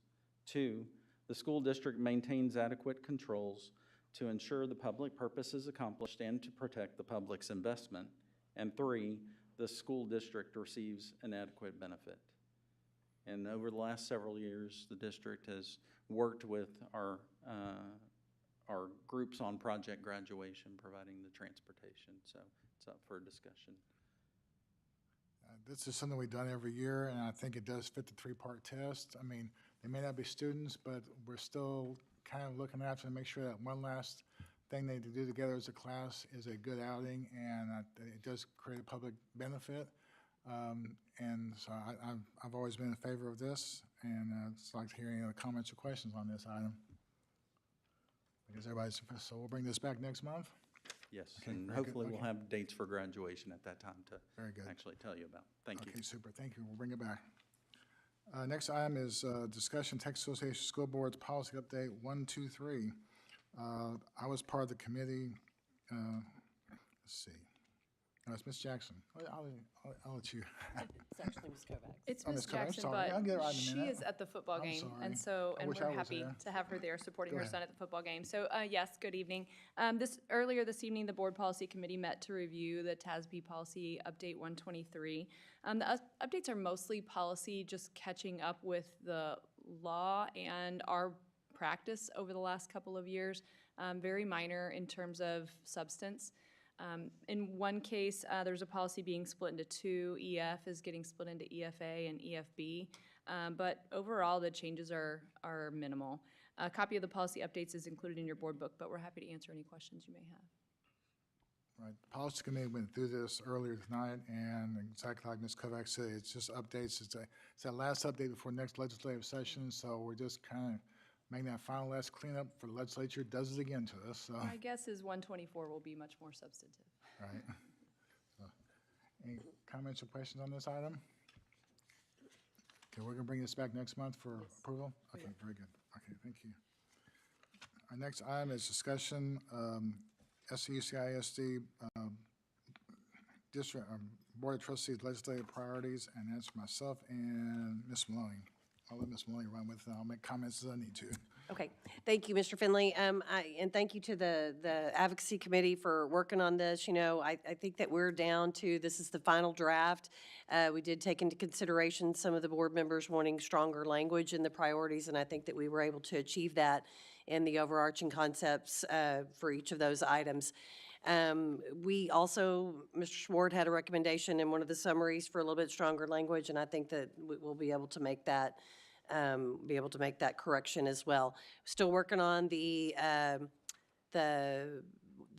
back of the legislative priority document that'll show the statistics about the district in each of the areas that we're advocating for. The main thing, we'll be bringing this back for action in December. But what I want to let the board know is we're going to make a real concerted effort to do our our legislative luncheon and invite all of our elected officials, both at the state level and the local level. We're going to try to do that early in January. We're going to do it as a called meeting where all of us can be present as a united front. And so we're going to get that scheduled hopefully in early January. Another thing that we've got going on in the works is working with Raise Your Hand Texas and with the Bexar County and Guadalupe County Education Coalitions, is we want to get a town hall scheduled for our families in February to just give a state of the state of where we are and where we've been in our funding situation in the district in the past 5 years, and to just kind of do a lay of the land of our priorities and what we're advocating for the session. I am committed to filling up a high school auditorium with parents. And so if I can get that date scheduled and start talking about it in December, I think we can get parents there. Everywhere I go and I talk about these things, people want to know more about these things. So kudos to the committee, kudos to this board for having such clear priorities that are aligned with both the Guadalupe County Education Coalition and the Bexar County Education Coalition. And I think that we're going to have a united front not only in our district, but for public education in general. Okay, yeah, I think it's good. Early we get a united front going. There's been a lot of work done on our fact sheet, and I think that's a good project we have going there. But we really do need the united front as much as we can, because this legislative session is going to be super important, probably one of the most important we've had in a long time, considering we've had no additional funding for the last 6 years, and vouchers look like they're going to happen. So the better we get our legislators educated, and maybe they'll make some better choices, certainly for us as far as public education. So the better we can do that education factor, the better off we're going to be, I hope. So we'll see how that goes. Go ahead. I agree that we should do that, and I'm hoping that the legislators and other people in the community will be able to listen and be able to be educated and understand the importance of this and what it actually does, because it seems like sometimes legislators are disconnected from, as we found out with unfunded mandates that we have. And so that I would hope that we would do that, and that they would operate in good faith and actually listen and study and understand what our needs are. Right. That's going to be the biggest thing, is just, like I said, educating our legislature and House and Senate, and maybe, hopefully the governor, and try to get that done. And we have to have a united front. So I think there's been a lot of good work here, and now it's just putting all this preparation to work and see what we can get out of it. So is everybody going to be okay in January? Come back for a meeting? That's one thing we need to ask. I think we've already. It would be a luncheon. Be luncheon. Okay. Yeah. Okay. Sounds good. Okay.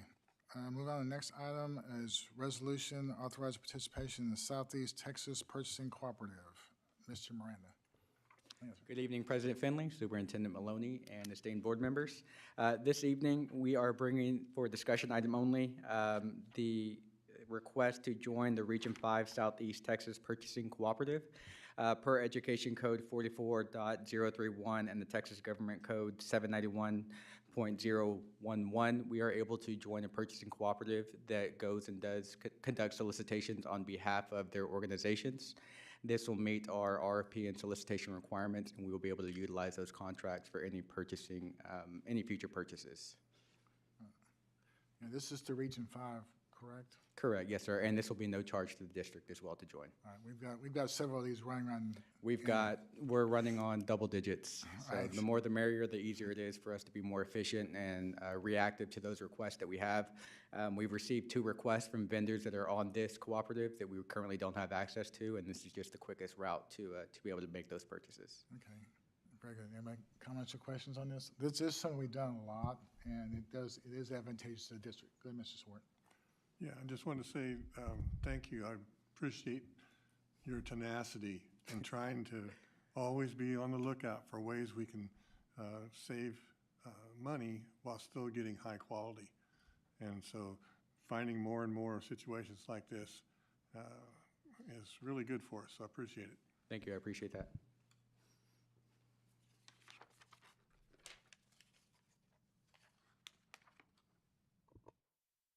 Okay, sorry. That's very good. Thank you, sir. Appreciate it.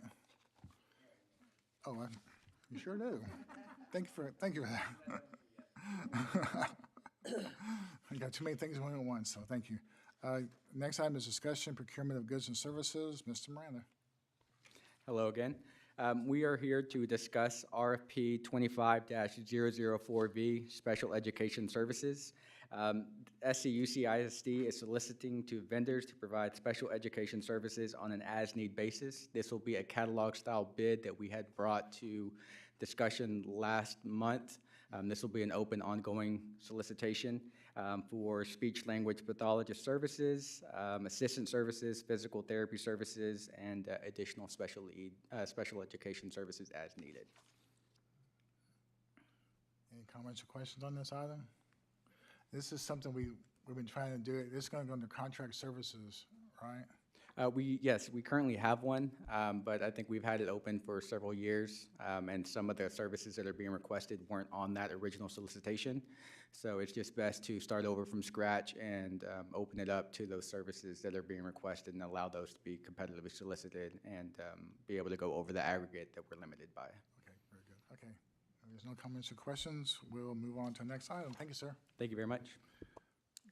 Our next item is consideration consensus on discussion items eligible for action under the consent agreement, consent agenda. And for next month, it'd be the 25-26 school year instructional calendar, utilization of district transportation project graduation 25, TASB policy update 123, board legislative priorities, resolution for participation in the Southeast Purchasing Cooperative, and Special Ed Services RFP 25-004V. Do we need to pull any of those? Mr. Finley, administration recommends that we do the board legislative priorities as an action item. We'll want to. Should we not do the calendar as well? Do we always put the calendar in consent?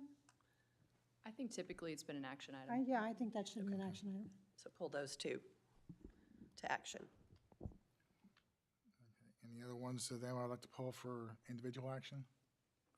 Okay, that'll leave those four, and we'll bring those back as part of the consent agenda. The other two will be individual items. Okay? Super. Thank you. Our next item is consent items. We have approval of minutes, financial statements, budget items over $50,000, the memorandum of understanding with Marion ISD, and the approval of proposals for district open and ongoing multiple awards or catalog bid. I move the Board of Trustees approve the consent agenda items A through E as presented. I second. I have a motion and a second on approval of the consent items. Do we have any comments or questions? Hearing none, all those in favor, please raise your right hand. All opposed, same sign. Motion passes 7-0. Thank you.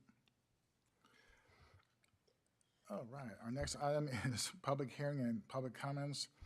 This will be the public hearing for overview of the 23-24 ratings for Texas Financial Integrity Rating System of Texas, or the Schools First. Mr. Moore.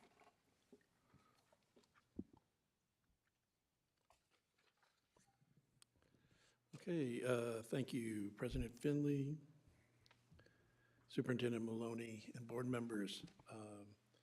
This is the annual discussion of the Financial Integrity Rating System of Texas, also known as Schools First.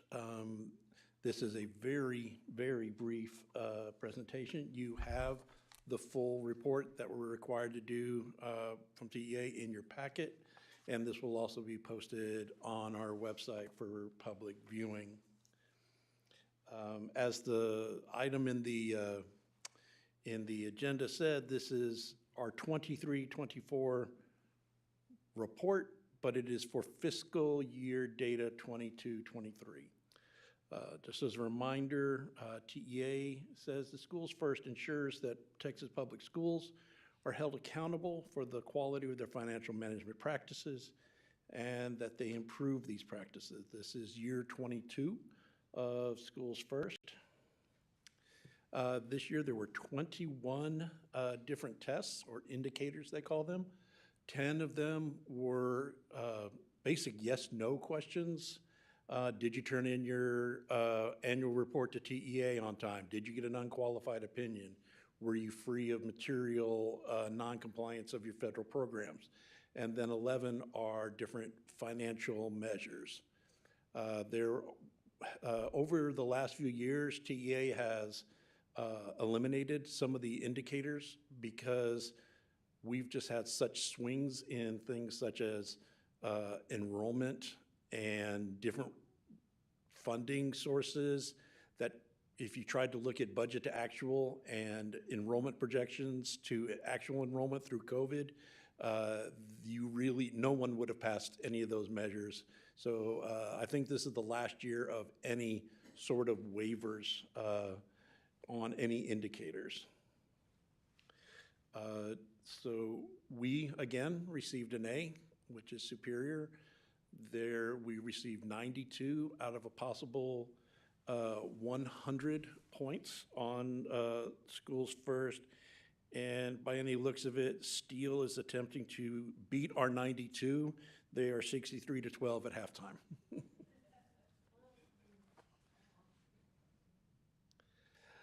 So I'm just going to focus on the two indicators where we did not get a perfect score. One is the indicator number 12 that says, what's the correlation between future debt requirements and the district's assessed property value? So how much debt do you have outstanding compared to your property value? And it's not unreasonable to think that we didn't get all 10 points on this one. Districts that have huge downtowns, huge industrial, have much higher property values relative to their size on students or their number of schools. So they don't have their ratio of their debt to their property is different. We got 8 out of 10, not bad, and we were really close to 10. And as much as we're paying down our debt and property values are still creeping up, I think actually we'll be at 10 points next year. The one that always gets us is indicator 11. We only received 4 out of the 10 points. And this is the one where I always, I dust off my soapbox from the prior year to talk about. And it says, was the ratio of long-term liabilities to total assets sufficient for long-term solvency? Fast growth districts automatically get this because they're like, well, you're fast growth, you're having to add schools, you're always going to have so much more debt because you're having to issue bonds, issue bonds, issue bonds. So if you're fast growth, we exempt you. Well, we were fast growth until we weren't. And when we were issuing bonds, there was no SST. There was no legacy. There was no going to homeschool after COVID. There was just a lot of things, so we were no longer fast growth. So then it goes to looking at the ratio. But the ratio is asking whether or not we have long-term solvency. But looking at the debt side, it doesn't have anything to do with long-term solvency. We don't use our general fund, we don't use our federal funds to pay off our debt.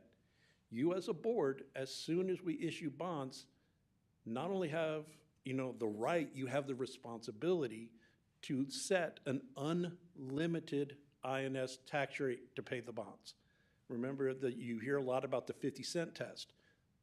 Putting your INS rate above 50 cents, you test that with the state to say, can I issue new bonds without going over 50 cents? Once the bonds are in place, if we had a huge drop in property value, we would make our next year's debt payments by making the INS rate 52 cents, 54 cents. We will pay, and so it has nothing to do with our long-term solvency, but we're just, I talked till I'm blue in the face with TEA on this one.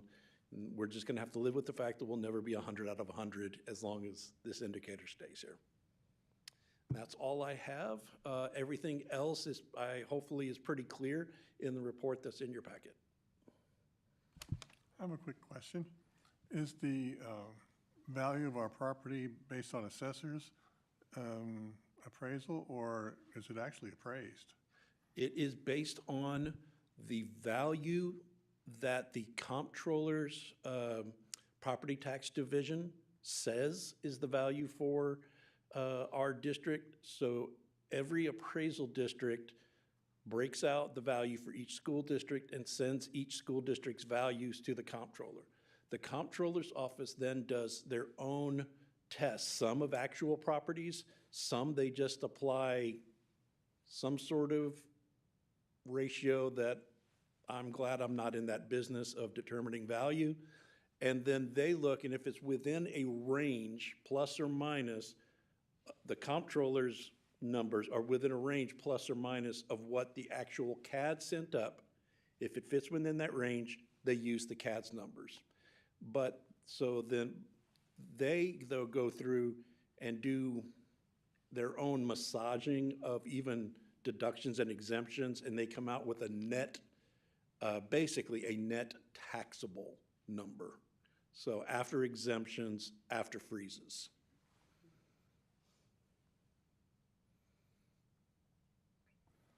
Okay, any other comments or questions?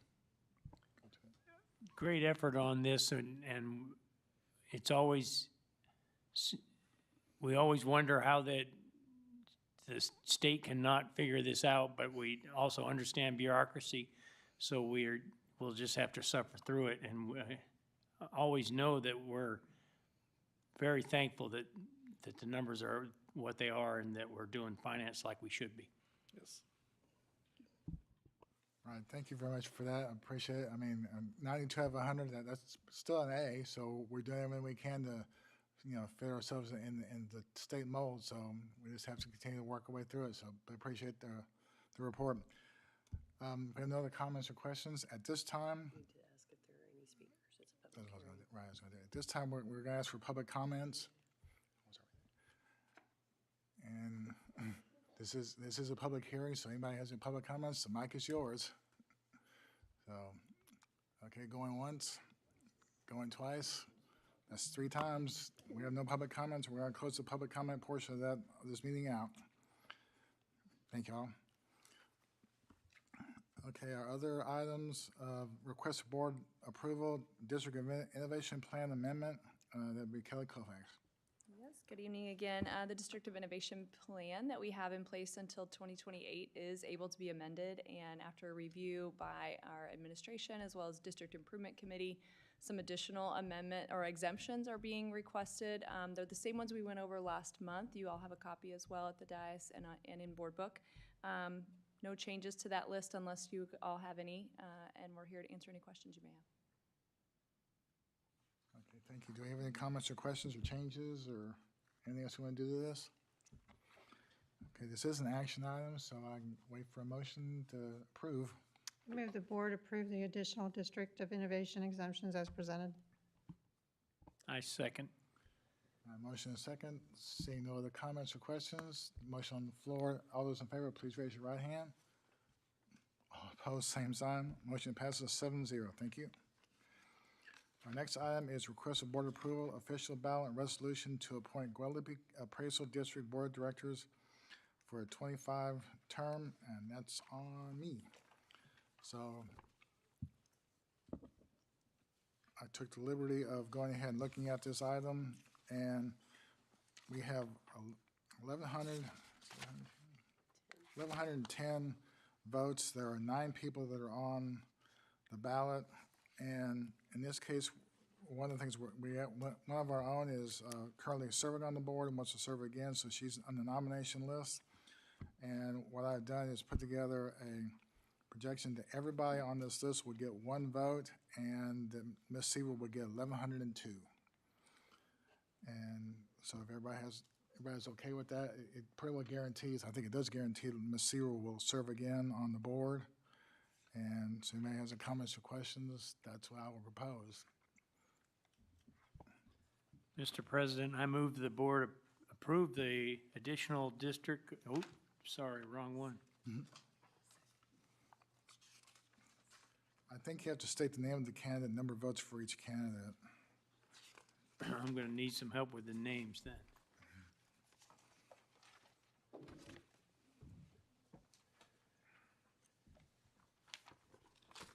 Thank you. Okay, thank you.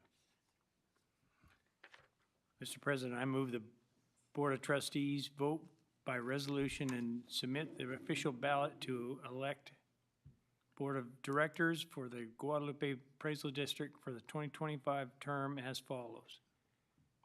Mr. Joshua Bright, Seguin ISD, 1 vote. Mr. Chris Evans, City of Schertz, 1 vote. Mr. Carl Harbaugh, Both, Marion ISD, 1 vote. Mr. Richard Hetzel, City of Cibolo, 1 vote. Mr. James Levens, Navarro ISD, 1 vote. Mr. Caleb Rackley, Marion ISD, 1 vote. Mr. Ernesto Rodriguez, City of New Braunfels, 1 vote. Ms. Letitia Seaver, SCUC ISD, 1,102 votes. And Mr. Pete Silvis, City of Seguin, 1 vote. I will second that motion. Do we make other comments or questions on that? Seeing none, all those in favor of the resolution, please raise your right hand. All opposed, same sign. Motion passes 7-0. Thank you. You did well. You better not would have done. Ms. Seaver, you're on your way again back to the Guadalupe Appraisal. Thank you for serving, and hopefully we can keep it going in the right direction over there. Okay, next item is, request of board approval, official ballot resolution to appoint Bear Appraisal District Board of Directors for 2025 term. I did the same thing on this one, and this one's a little bit different. There's only 8 people. We only had 18 votes, if you can believe that. So we're actually probably not going to be able to affect much of anything on that. So I put together a list of just, some people get 2, some people get 3 votes. And so if anybody wants to read this, I've got it here again, or I can do it. Jerry's on a roll. Just pass that down. I'll let Jerry do it. 18 votes out of 5,000 is not going to get you very far, so.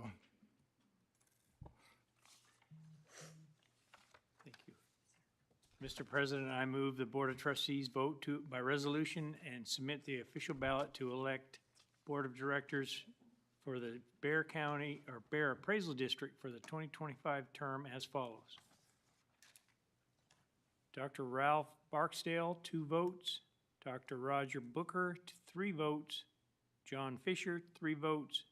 Dave Gannon, 2 votes. Dr. Adriana Roca Garcia, 3 votes. Tammy Glasgow, 3 votes. And Leslie Sankowitz, 2 votes. Can I have a motion and a second on that? Do we have any comments or questions? All those in favor, all those in favor of the motion, please raise your right hand. All opposed, same sign. Motion passes 7-0. Thank you all.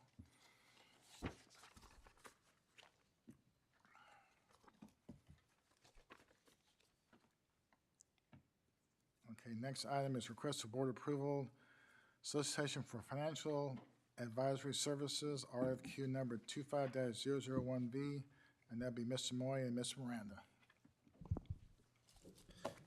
Thank you, President Finley. We issued a request for qualifications for financial advisory services in September. A district's financial advisor, also known as a municipal advisor, even though we're not a municipality, is a set of finance professionals that advise us on bond planning, bond structure, go with us through the entire bond sale process, Any disclosures, even though we're a Texas school district, these bonds require a lot of federal disclosures. Municipal Securities Rating Board, SEC, they also handle all of those disclosures on our behalf in coordination with bond counsel. And we went through we received 7 responses to the RFQ. Honestly, any of the 7, I mean, they were all good firms. However, 4 of the 7 stood out above the rest and moved on to an interview process with Ms. Maloney and myself. And after much back and forth, and no, I like this one on a Monday, and then you come back Tuesday, no, I think I like this other one. Ms. Maloney and I settled on the fact that we think the best fit and best value for this district is Hilltop Securities Incorporated, and that is what we are recommending for you tonight. I move that the Board of Trustees approve Hilltop Securities Incorporated to provide financial advisory services as per RFQ 25001V. I second. Motion and a second. Do you have any comments or questions on this item? I'd like to ask just one question, just one. Was there any one thing that stood out that made Hilltop come to the top, or was it just simply the collection of all their services, they were just better across the board? I mean, I'd love to get Ms. Maloney's opinion here too, but for me, there were some specifics that we asked them to come into the interview with, and Hilltop did the best for that. That tells me that they're really in tune with this is what the client wants, and I'm going to do, I'm going to make get the client what they want. It's also, we also had to think, there was also other things that came out like, wow, we never even thought of that as being a service you could provide, and you're willing to do that, and it's not costing us anything else. But it really was splitting hairs, especially between the top 2 firms. And I'll say the same thing. Mr. Moy provided 3 questions that they had to come prepared with, and I felt like Hilltop was the best prepared. One of the things that I think is going to be really great is they will come in and work with us as a board and work, if we do any future bond planning or debt management planning, they want to be involved in that process with our community as well. Okay, that's all I just have one question. Okay. And you'll have a chance, there'll be a chance for an introduction at least for the Budget and Debt Management Board Committee in December before the December board meeting. Super, okay. Do you have any comments or questions on this item? I have a motion and a second. All those in favor, please raise your right hand.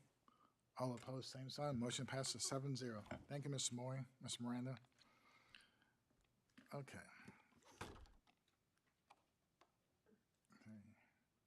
This board will now adjourn the closed session pursuant to the following sections of the Texas Open Meetings Act, Texas Government Code, Section 551.074, authorization to deliberate the appointment, employment, evaluation, reassignment, duties, discipline, or dismissal of a public officer or employee, or to hear a complaint or charge against an officer or employee. 551.071, discussion pertaining to consultations with attorney. 551.072, discussion pertaining to real property, discussion of purchase, exchange, lease, or value of real property. 551.076, deliberations regarding security devices or security audits. 551.082, discussion pertaining to personnel matters concerning discipline of a public school child or complaint or charge against personnel. And 551.0821, a school board is not required to conduct an open meeting to deliberate a matter regarding a public school student. A person identifiable information about the student will necessarily be revealed by the deliberation. And the time is 8:54.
open session at 9:27 PM. Next item is item 25A. I am pulling that item. There's no action needed on this item. And our next item is board items for review and discussion. Review of board planning calendar and request for information or future discussion. We got a whole bunch going on. Yes. Well, the end of the year is coming up on us fast. So November 26th is City of Cibolo Council meeting, November 25, 29. Happy Thanksgiving, student staff holiday. We are grateful for everyone. December 3, City of Schertz Council meeting, December 3, Universal City Council meeting, December 4, Byron Steele High School signing day, December 4 through 6, gentle reminder, Paige will be at Holdsworth. December 7, chapter show hosted by the CCFFA Booster Club, the Country Church in Marion. That's 9 o'clock in the morning. December 10, 5:30 p.m., Allison Steele Senior Dinner. December 10, Texas Tri-County Chamber. December 10, City of Cibolo Council meeting. December 12, Northeast Partnership Chamber. And if you're attending, please bring a toy for the boys and girls to support Angels Helpers. And then December 12th, City of St. Hedwig Council meeting. December 14th, City of Cibolo Christmas Holiday Parade. Let Cylon know if you are participating. I hope everybody is participating. It's 10 a.m. Boy, I'm really like, December 17th, City of Schertz Council meeting. December 18, Education Foundation Party, Jingle and Mingle. December 18, Allison Steele Fall Graduation at Clemens. And December 19, regular board meeting. December 20 through January 3rd, enjoy. Merry Christmas, Happy Hanukkah, Happy New Year. That's it. That's all, folks. One of the things I was going to mention, the parade on December 14th, it says 9:30. Probably better be there by 9 o'clock, but I think everybody knows that, so, because you don't want to be over there stuck and can't get in. When they start closing the streets off, you're done, so. That's a true statement. Okay, do we, if we have no other action to take, I'll wait for a motion to adjourn. I'll make the motion to adjourn. So moved. So moved. We are adjourned.